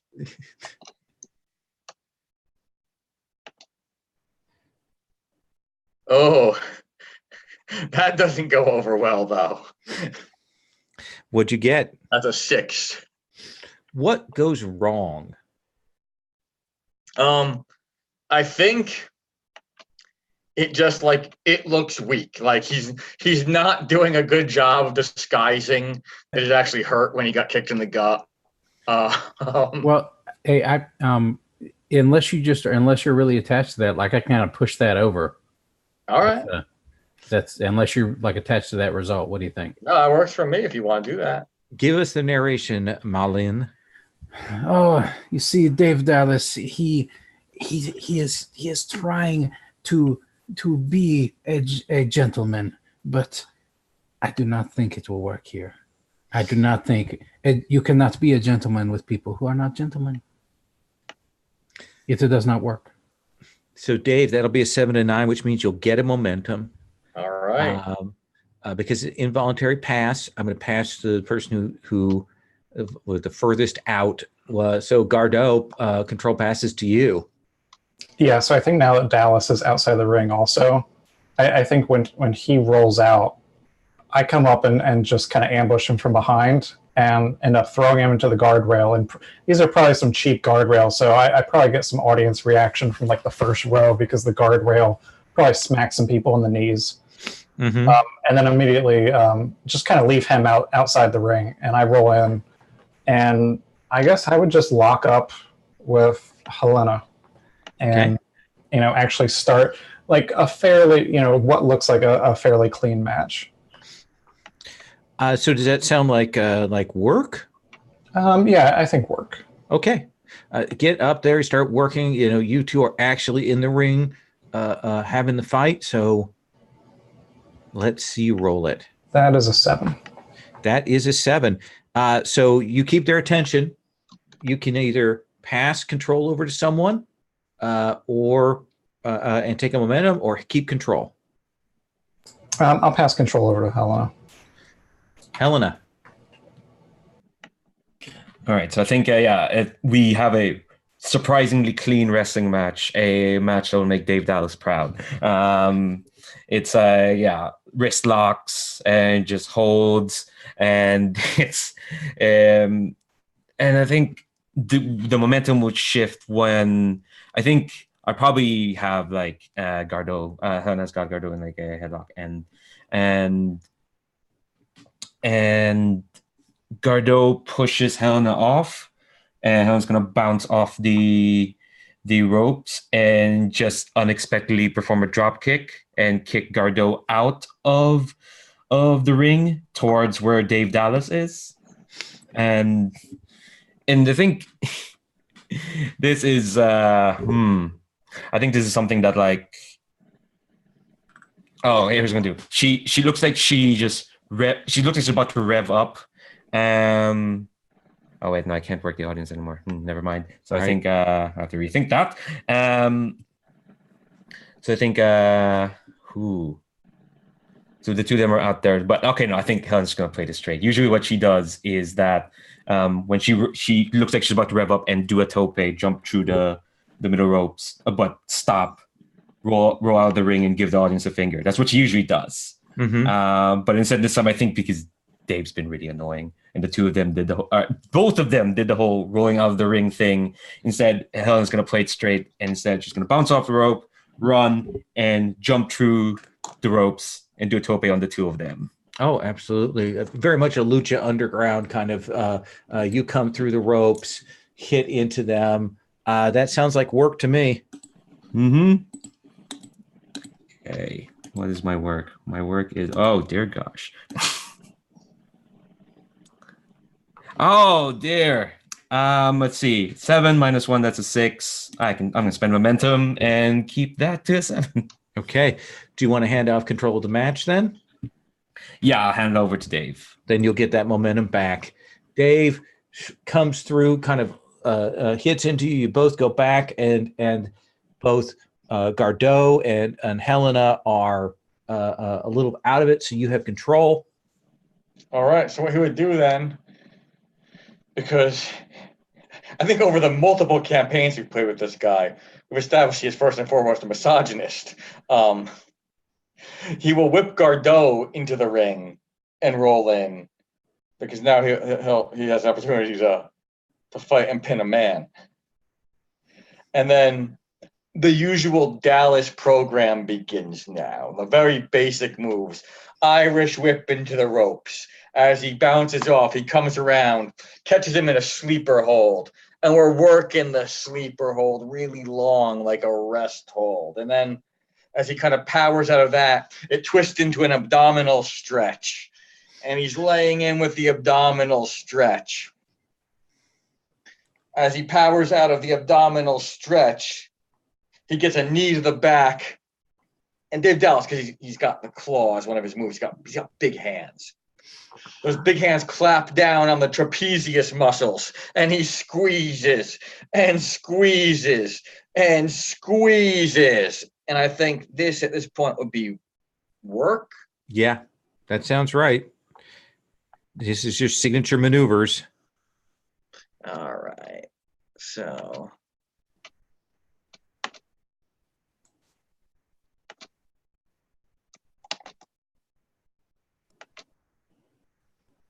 that is a 6. So Do you want to keep the 6, or do you want to bump it up with momentum? no, I think I'm going to keep the 6. So that is a forgive me, this machine has no RAM. It literally I need each individual page to load. So that is a wrestling move. So you botch the spot. Tell me, Helena, how do you counter this badly performed, essentially very theatrical maneuver? Yeah, I want to know how I botched the squeeze of the trapezius muscles. I think maybe you're just slow. Yeah, I'm wondering how do you botch a rest hold? Wow.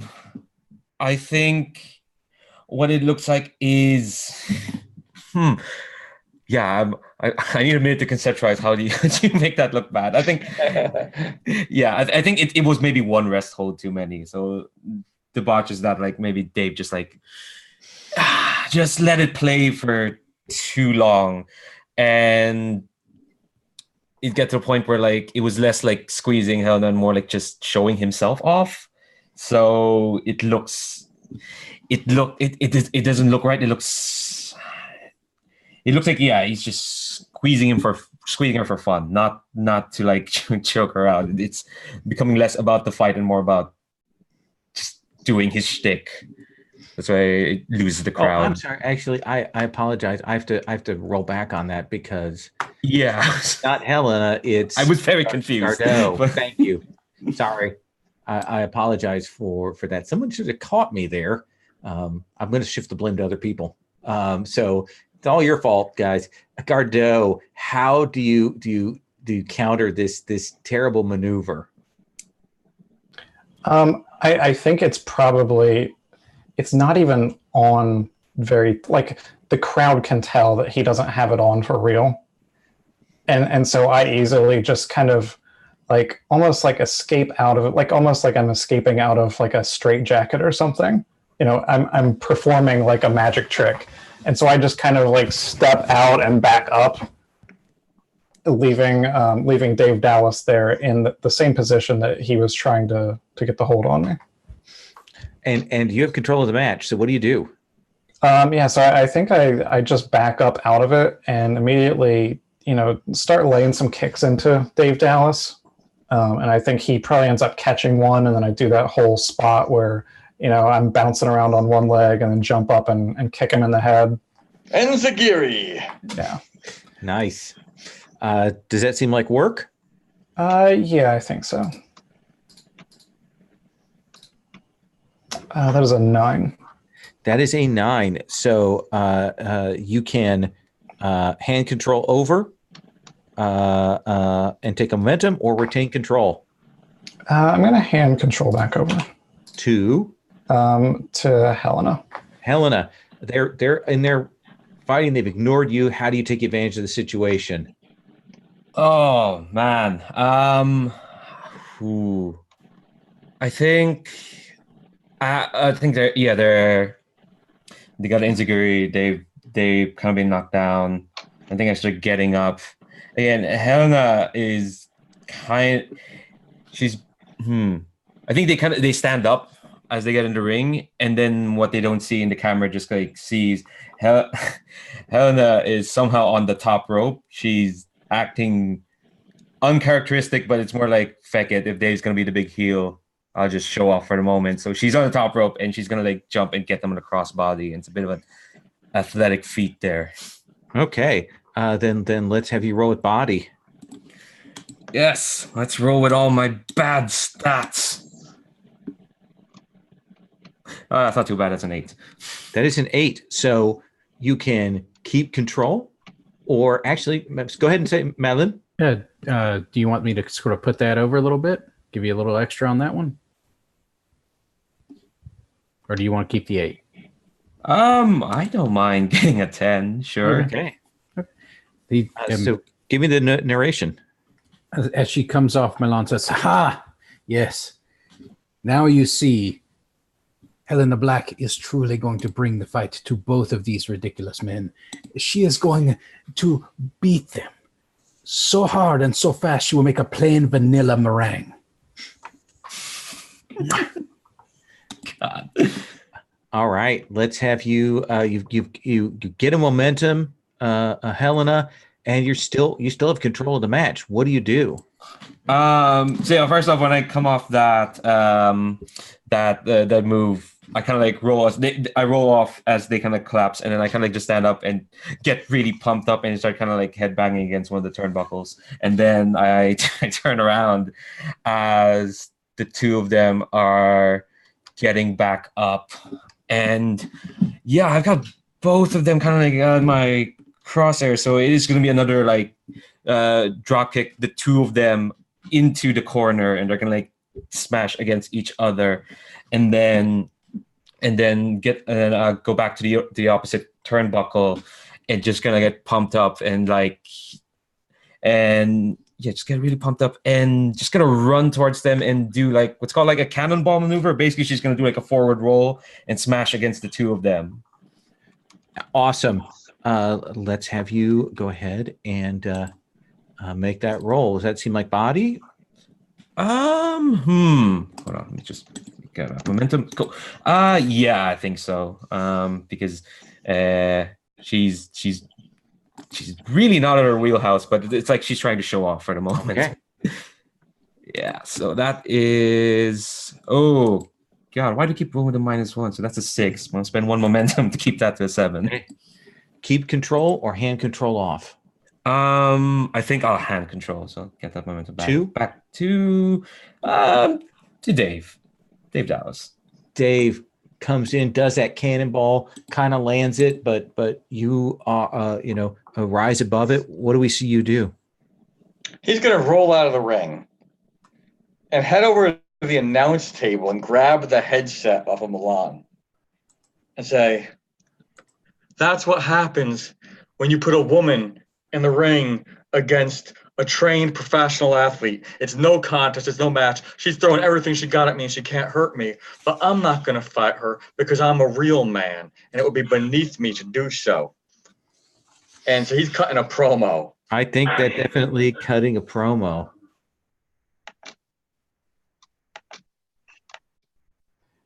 And by the way, if I'm leaning into the misogyny too hard, guys, say something. Holy Christ. What did you roll? A 3. This would be a 5, which I could bring to a 7. And what does a 7 do for me? That would allow you to gain a heat with Helena. Yep, I'll do that. I'll gain a heat with Helena. Okay. Which puts me at 4 heat with her. Helena, who takes control when you cut that promo? Is it Gardeau or is it Helena Black? I think it's got to be the target of the promo. Helena, what do you do? Yeah. So yeah, I hear that promo, and I think I smashed into Gardeau. Gardeau is kind of out there for the moment, and I think he's kind of wandering and cutting it off. So what I'm going to do is there's only 3 heat, by the way. 3, not 4. Okay. Okay. Wait, do you have 3 heat? Because I'm looking. Oh, okay. All right, here we go. Sorry, I was looking at the wrong column. Yeah. So I think as he's kind of cutting the promo again, Helena is she's not acting really a bit heel right now because she's this asshole. So I think as Dave's walking, Helena's gonna grab onto one of the ropes and I forgot the name of this move, but it's definitely like launching herself off the top rope and on Dave Dallas, just to be like, fuck off, and I'm doing top rope stuff on you. Yeah, plancha. There we go. Are you working real stiff? Yeah.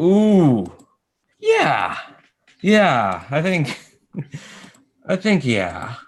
All right.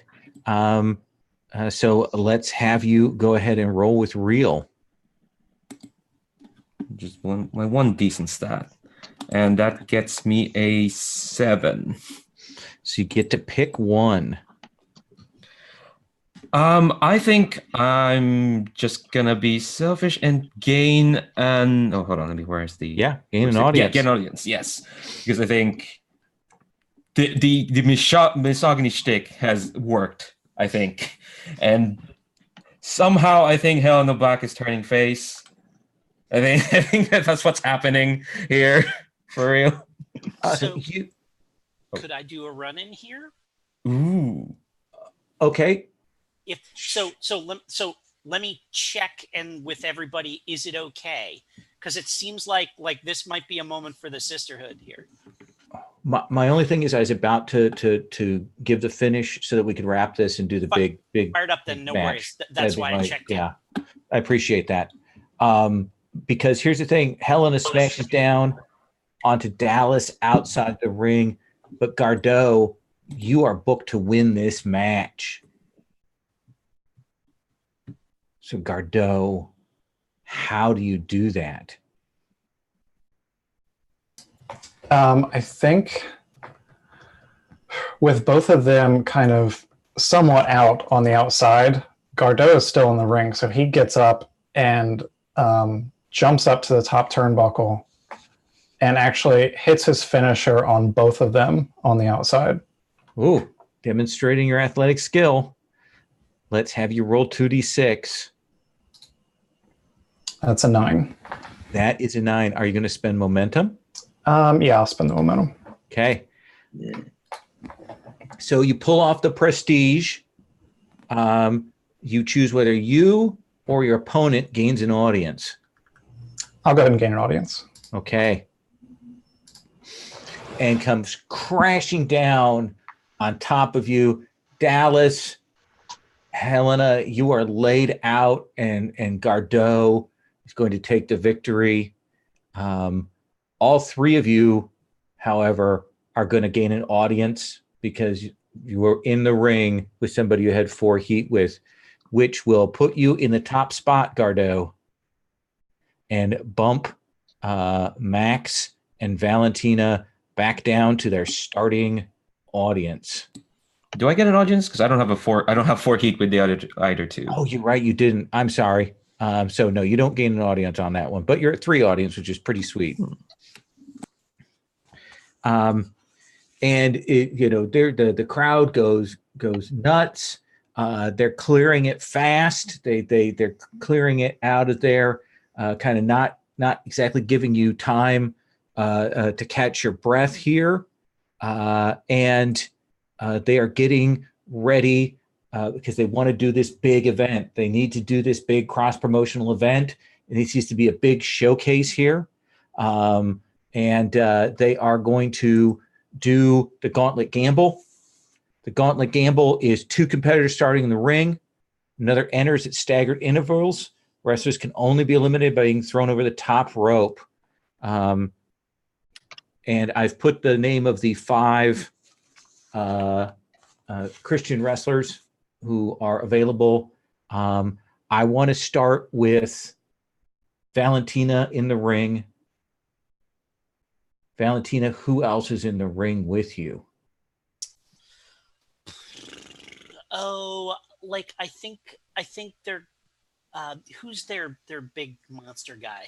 Corinthian. Yeah, I think I'm gonna start with the 2 of us. Just wail, we're just gonna wail on each other till someone else comes in the ring. I think is. He's gonna bite you with his eyes. Yeah. Yeah, he's big and he's mean. And have you fought a monster like this before? Have you been in a situation, do you think, Valentina, like this? I don't. I have fought guys taller than me, but never anyone stronger than me. I think. I fought big big beefy dudes, but not anyone who's as big as me, but jacked like a dude. So how do you make up for that slight disadvantage? Oh man. I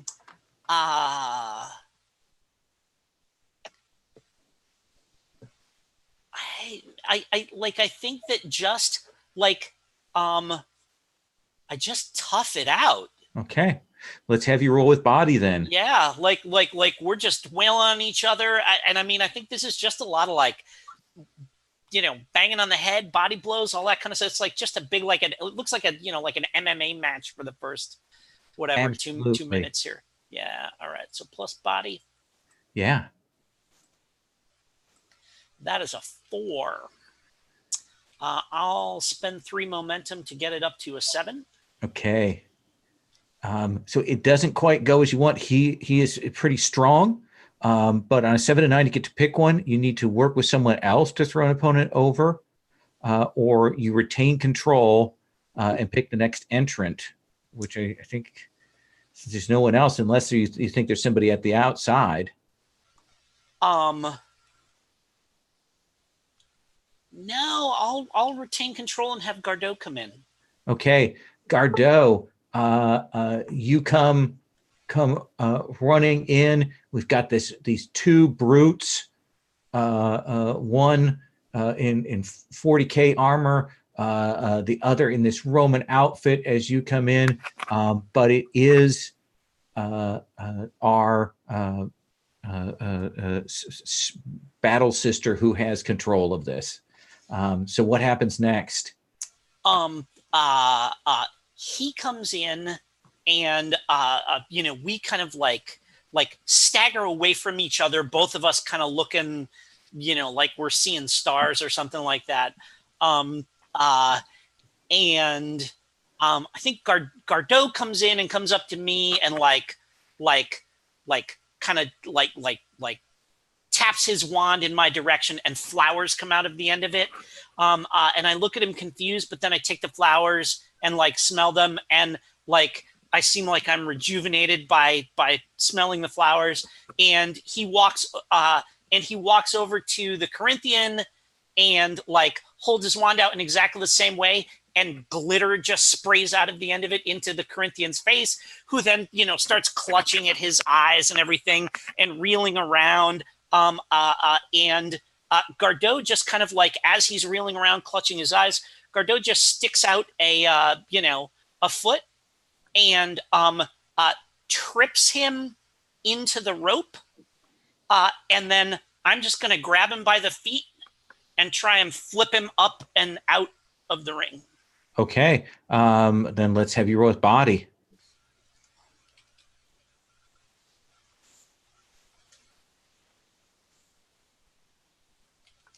9 plus 3 is 12. Okay, I 10 plus, retain control of the match and pick one, gain 2 momentum, throw an opponent over the top rope and gain a heat with them, or pick the next entrant and gain a heat with them. Oh, he's going out over the top rope and I'm getting so I start with 1 heat with him automatically just because he's another wrestler. Yep. So I got 2 heat with him now and he's out of the ring and out of the match. Absolutely. So the Corinthian is out. You threw him over. I think that we will see Sinnerman come running in to join up there with his occult symbols on his outfit. But it is Gardeau that has control so it's Sinnerman, Gardeau, and Valentina. What do you do, Gardeau? I think Gardeau is going to just do, the typical strategy of beat on the freshest person. So I think as soon as Sinnerman hits the ring, Gardeau is just kind of laying into him. I think, just throwing some kicks, throwing him into the corner and really just, trying to choke him out a little bit with the heel. And I think he ends up throwing Sinnerman into Valentina. Okay. And then tries to run into both of them to try to push both of them over the top. Ooh, does it feel more like body or like work? I think that's probably body because I think he's trying to exercise some amount of strength. Then let's have you roll that. That would be a 12. Body. I'm sorry, 8. An 8. Yeah.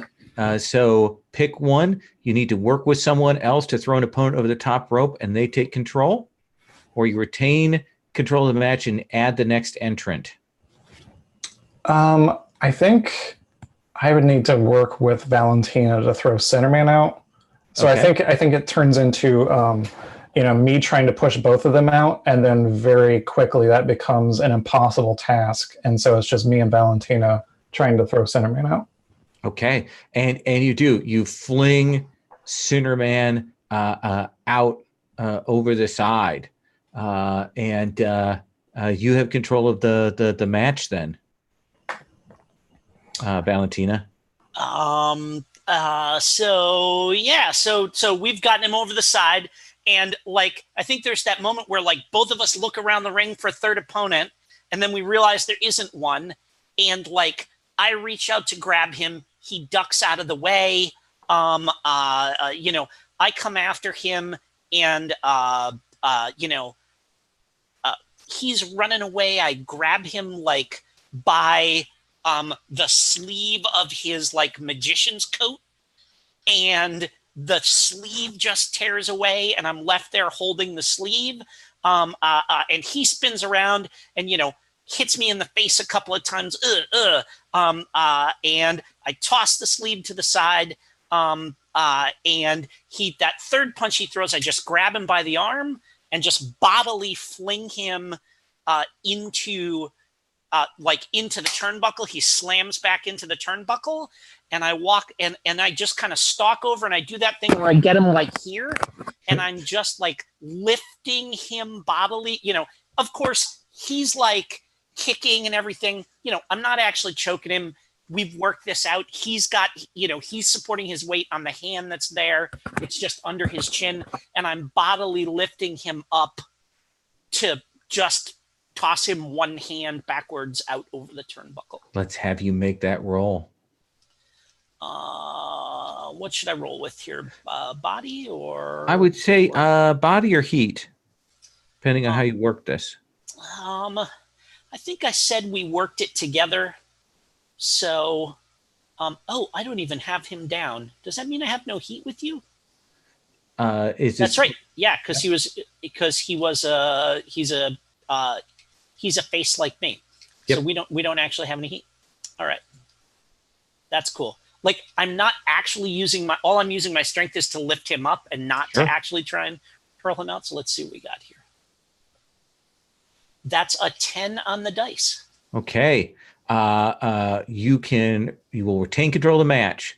Yeah, and you can either gain 2 momentum, throw an opponent over the top rope to gain a heat, or pick the next entrant to the wrangle and give them to the gamble and give them a heat with them. Get a heat with them. I'll take the 2 momentum. Okay. So you've got 2 momentum from that, and you still have control of the match.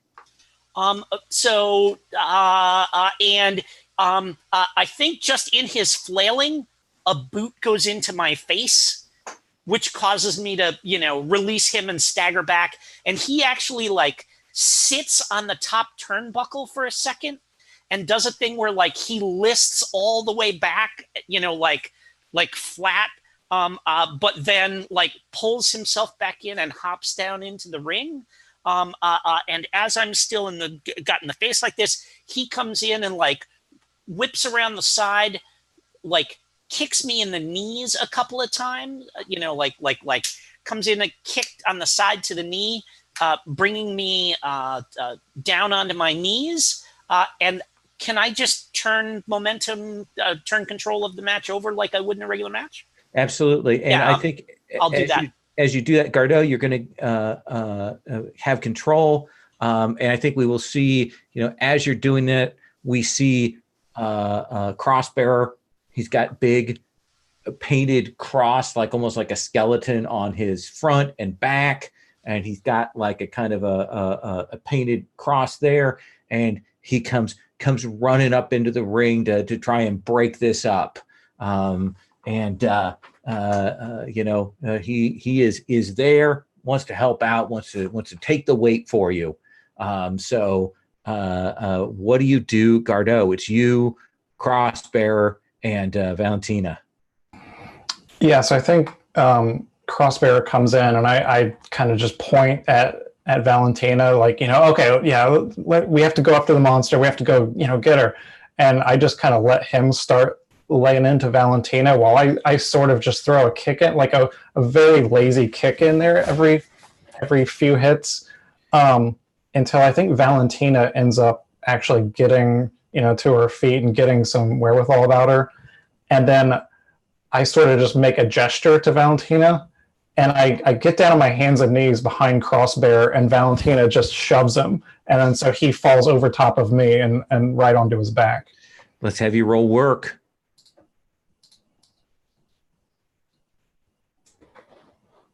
That's a 10. That is a 10. So you can gain 2 momentum, toss Crossbearer out and gain a heat with him, pick the next entrant to the wrangle and gain a heat with them, or you could toss Valentina out and gain a heat. I think I'm going to pick the next entrant. So Crossbearer doesn't go over, but who comes in? So I just pick from anybody, or so we've got Lazarus and the Serpent have not been called of the other people, and we don't have Malin or Helena or Dallas in the ring. Yeah, I'll go ahead and choose Helena. Helena, you will come racing down the ring. We've got Crossbearer, Helena, Valentina, and our magician. Our magician still has control of the match. And then so I also gain a heat. Yep, with Helena. Okay, so that puts me at 4 with Helena. Okay, awesome. So yeah, I think Helena comes in, and then I immediately do the same thing that I did with Crossbearer, where I'm like, yeah, look, they're both hurt. Let's go after them. And then, we start laying into maybe Crossbearer, and because I think Valentina's still maybe a little bit shaken. And I think I end up, we'll do like a double team move where I think Helena, like we get kind of in the corner, and I get up on Helena's shoulders, and she kind of like slams me down onto Crossbearer. That sounds like work. Ooh, that's a 2. That is a 2. On a botch, you get taken the top rope. You can spend a momentum to stay in the ring, or you get dumped out by someone and gain a heat with them. I'll spend the momentum and stay in. Okay. Then who has? We'll give Helena, since she hasn't had control. Put Helena in control. I think that the Serpent will come running in as well, just to get more chaos there. What do you do? I think as soon as I slam Gardo on Crossbearer, and I think how Gardo gets nearly taken out is the Serpent comes in and clocks Helena from behind and grabs Gardo and tries to toss him over. Gardo stays on, and he does some what I call in my head ludicrous lucha magic skills to get back in, which basically involves flipping over Serpent, only to get hit by a clothesline from Helena. Swerve, you've been betrayed. And I think Helena is going to try and do another dropkick to kick the Serpent out. That sounds like a work to me. Cool. Okay. All right, that's a 7. You need to work with someone to throw them over the top rope and they take control, or you can retain control and pick the next entrant. Ooh, I think what's going to happen is I hit the drop kick, but Serpent stays in because he's still fresh. And I think Valentina gets out from where she was. And there's a moment where we just look at each other and then look at Serpent. And we both just double team clothesline him off the top rope, and Valentina has control. Absolutely. Valentina, you have control as Dave Dallas is called down. I'm going to start by spending 2 of my momentum to use my face move to get 2 heat with Helena. Nice. Spend 2 momentum. That gives me 1 heat with Helena. Yeah. So, yeah, we definitely so there. Yeah, we see that as you kind of get that friction going. Dave, let me ask Dave here before you take your thing. Dave, do you run or walk down to the ring? He's walking very casually. Okay. Valentina. Oh my God, who do we have in the ring now? Crossbearer, Gardeau, Helena, yourself, and just getting up into the ring, Dave Dallas. Dave Dallas is just coming in. All right. So yeah, I think this is like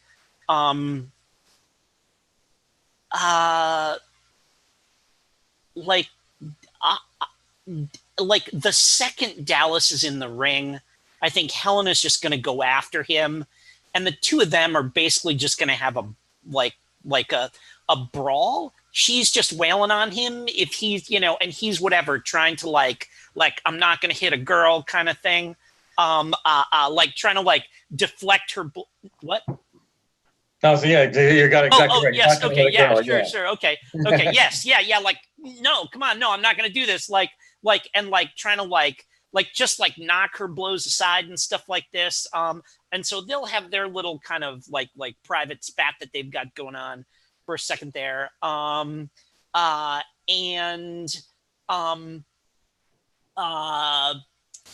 think like Crossbearer and Gardeau are they've kind of gotten back to their feet again, kind of like everybody sort of had a chance to take a breather, and so I kind of just take a couple of steps forward.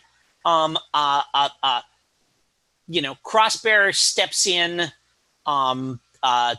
hits me like with a kick to the side as I'm going towards Gardeau, that sends me kind of stumbling into him. And I take a couple of steps, and kind of it's like he's like mashed in between the ropes and me. And we go in hard enough that I come off of the rope and back into Crossbearer, and the two of us just slam hard into each other. But Gardeau has grabbed onto the ropes. And so he stays there even as the two of us go slamming into each other. And we're kind of down there getting up.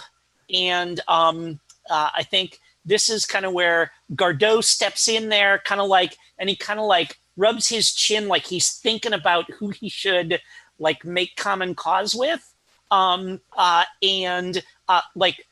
actually reaches down with the two of us kind of locked up to each other, pulls a coin from behind my ear, which he then flips, looks at it, nods to the audience, and goes down, and then grabs me by one arm as the other one grabs me. Crossbearer grabs me by an arm, and they start running me towards the ropes to try and toss me over. And I think I'll just turn over control to Gardeau here. Gardeau, what do you do? Got an opportunity here. Yeah, I think I would try to. I think Gardeau tries to continue that with Crossbearer and get Valentina out. Okay, kind of swapping the positions. Let's have you do that. What does that sound like? Work? Yeah. Okay, let's have you roll. That is 10. That is a 10. So retain control of the match and pick one. Gain 2 momentum. Throw an opponent over the rope and gain a heat with them. Or pick the next entrant and gain a heat with them. I think Valentina's going to go out. Valentina, do you go over the rope? Yeah, I'll go over, and I've got 5 momentum left, so I'll spend 2 twice to give myself 2 heat with Gardeau, as everyone because we were all getting along, and everyone gasps as he tosses me out of the ring. Okay. That sounds good to me. It's a good opportunity to use that. That makes sense. So you still have control of the match, Gardeau. Yeah, I think as Crossbearer and I throw Valentina out, I'm kind of leaning over the top rope to gesture at Valentina, no hard feelings, no hard feelings. It's a business. And then I think Crossbearer comes up behind me and tries to. Almost like he's going to try to throw me out, but he's tired because we just threw Valentina out. So we're doing that kind of scuffle type thing where almost like a rest hold that you would do in a match like this, where he's just kind of sort of leaning on me on the top rope. So there's kind of that whole position. I mean, if you take some time, it kind of slows the momentum down. I think that is the point at which the last entrant will be able to make their way in, and Monsieur Malin can stride down. Do you run? Do you walk? What do we see, Malin? Oh, he is going to take his time, and he's going to smirk as he sees that Valentina has been eliminated. And we come back to you, Gardo. We see Malin coming in. You've got a crossbearer in this hold. What do you do? I think actually with Malin coming in, I think give him control. Okay, Malin, what do you do? Let's see. Okay, so right now we've got Gardeau and a crossbearer in the ring. Is Helena still in the match? Yes. Okay. It is Lazarus, crossbearer, Dallas, Helena, Gardeau, and Malin. I think what Malin will do is he will sort of do that sort of slide under the ropes, and he will he'll kind of see what Helen is doing. Like, is she engaged with Lazarus right now, or still with Dallas? Still with Dallas. Okay. What do you do? Let's see. Are they struggling at the turnbuckle, or are they are they grappling around the middle of the ring? Like, what is their current position?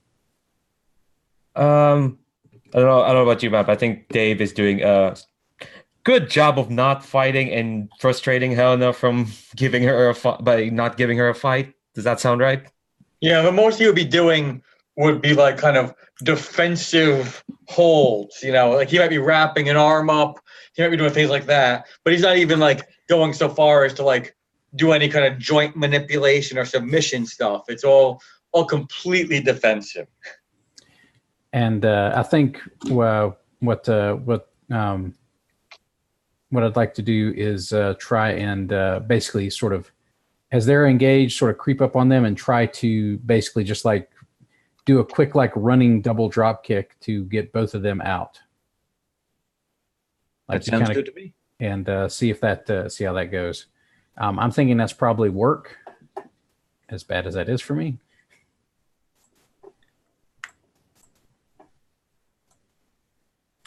That is a 9. I will spend a momentum to kick that up to a 10. Okay. So on a 10, you will retain control of the match, and you can gain 2 momentum, throw an opponent to the top rope and gain a heat with them, or pick the next entrant to enter the wrangle and gain a heat with them. I think I'm going to dump. We need to keep some heels in the match, and I think Dave has been playing a babyface to a lot of this crowd this match, so I think he's going to try and eliminate Dave and get the heat with him. Okay. So Dallas, he is going to throw you over the ropes. Are you good with that? I'm great with that. And he will go over. Like he doesn't fight it. He's disgusted by this perverse situation he's been put in. This match ain't biblical. Let's go with the next segment. What do you do? Okay. I think at that point, like maybe Helena is just she's sort of slumped against the rope. She was able to keep herself from going over, and and then I think you see he looks over as Helena's sort of struggling over there. He looks over and he sees Gardeau, and he sees Crossbear struggling on the other ropes, and he's going to try the same trick again because obviously it worked so well this time. Let's have you roll.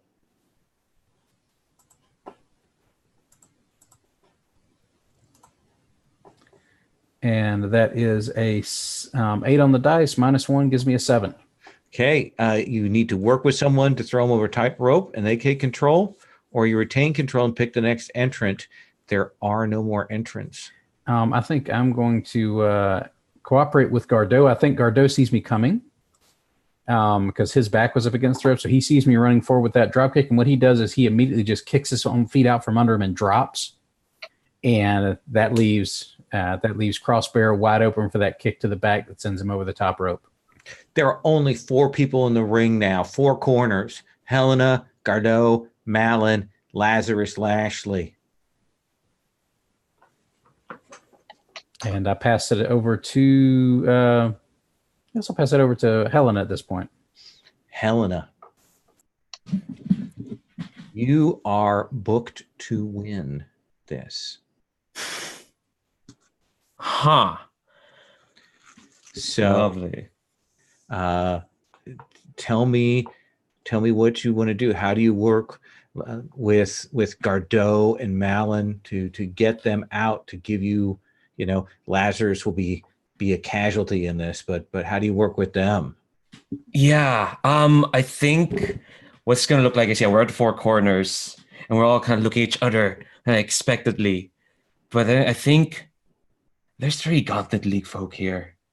There's only one of them Christians. Yeah, them Christians. I'm so sorry. It's okay. So I think I don't know who kind of like directs traffic, but I think definitely the 3 of us are gonna like just mob for Lazarus Lashley. So Lashley's out of the ring, and it's just you, Gardeau, and Malin. I think. Oh, okay. Here it is. I think because Malin and Helena have, they've been they were today tag team. They've been supportive. I think now they turn on Gardeau, and I think what's gonna happen is, but the thing is, Gardeau's just kind of reached the top spot, so people kind of like almost reluctantly behind this magician. So he's kind of like beat back the odds a bit. Uses his magic tomfoolery to just like try and stave off elimination. Because I think my logic, my out of character logic is that, with this, it has to come down to like a heel versus a baby face. I think that's probably slightly more exciting than, say, my other original idea, which was Malin and Helena team up to take out Gardeau, and then Helena immediately betrays Malin. I don't know. So you're trying to kind of switching it around and taking out Malin, so it's just you and Gardeau? Yeah, I think there's a moment where we got cocky. We thought we'd gotten rid of Gardeau, but I think that's when Malin is just way closer to Gardeau than Helena was, and Gardeau reaches forward and drags Malin over the top rope. And I think, Gardeau kind of like steps through the ropes, and it's just the 2 of us. Good with that, Go. Awesome. Then we come to you, and Helena, it's just you and Gardeau, and you get to roll your finisher because you are booked to win this match. All right, let's see if this luck holds. Okay, cool. That's a 7. I'll take it. Okay. So on a 7 to 9, it's not so easy. Choose one. It's rough, but does the job. You both gain 2 momentum. Or you win via count out, disqualification, or interference and gain a heat with your opponent. Ooh. I think I'm going to gain a heat because I'm at 3 with Gardeau. Okay. And I think, even though I was doing that high-flying stuff against Dave, no, Helena's going to stick to being a heel. So what is it? How do you get that sort of just barely win on Gardeau? I think if it's all right with Malin, he doesn't just stalk out. Maybe that's the interference. It's like, the thing with the Gauntlet Gamble, with these Royal Rumble types, there's really no disqualification. Right. So I think what gonna happens is we have maybe a 2 to 3 minute competitive match, and then Malin comes back and just tosses Helena a chair and looks at Gardeau because you were doing your chair nonsense the match before. Well, now I have the chair. And I'm just gonna just hit you in the gut, smack you in the back. While the ref is looking the other way. Malin, Gardeau, does that sound like a fair way to end that? And there it is. And they will ring the bell. The ref didn't see it, but they give you the victory. Because the ref was even distracted because Dave Dallas was doing the thing, telling the ref that something illegal is happening, which draws the ref's attention to Dallas instead of the illegal action. Absolutely. So Malin will gain an audience. Helena will gain an audience. Valentina will gain an audience. Gardeau remains at the top spot, and Dallas will gain an audience. Oh, that Dallas gaining an audience. So this is probably an unusual situation. So much audience was gained, right? Yep. I think that puts me at 4. Which next time, if you can get one more, you can take the top spot because they raised that number. Oh, it's 5 now, huh? Yeah. So Gardeau, you are in the top spot. You'll get to roll for a promotion advance next time. We'll look and see about that. You'll take an advance. That's where it wraps with Helena finally kind of getting some victory. And the camera will pan, and we do see your father in the background next to the Gauntlet League Wrestling logo there. Oh, they did that on purpose, didn't they? Just briefly. That is where we are going to end the match for today as we go to credits. Thank you all very much. I appreciate, Jim, you being willing for us to do that so we could get that big chaotic thing in the end and not doing the run in. Oh, no worries. That's fine. Yeah, that's like it's as much a social move as anything else. And yeah. And if there's a time for it, that's great. And if there's not, then I never feel bad about not being able to do it. So. Awesome. Thank you all very much. I will check in before we kind of go to streaming next time, and I'll check in with people. For a few people, it will be their 4th session, and we get a changeover at midpoint. So I want to make sure that if you're here for just those 4 arcs, even if it might happen that you might get off the wait list, I want to make sure that we give you a chance to finish out rivalries, things like that next time. So we'll do that check-in right then. And I am going to stop the YouTube streaming is what I'm going to do. Stop live stream.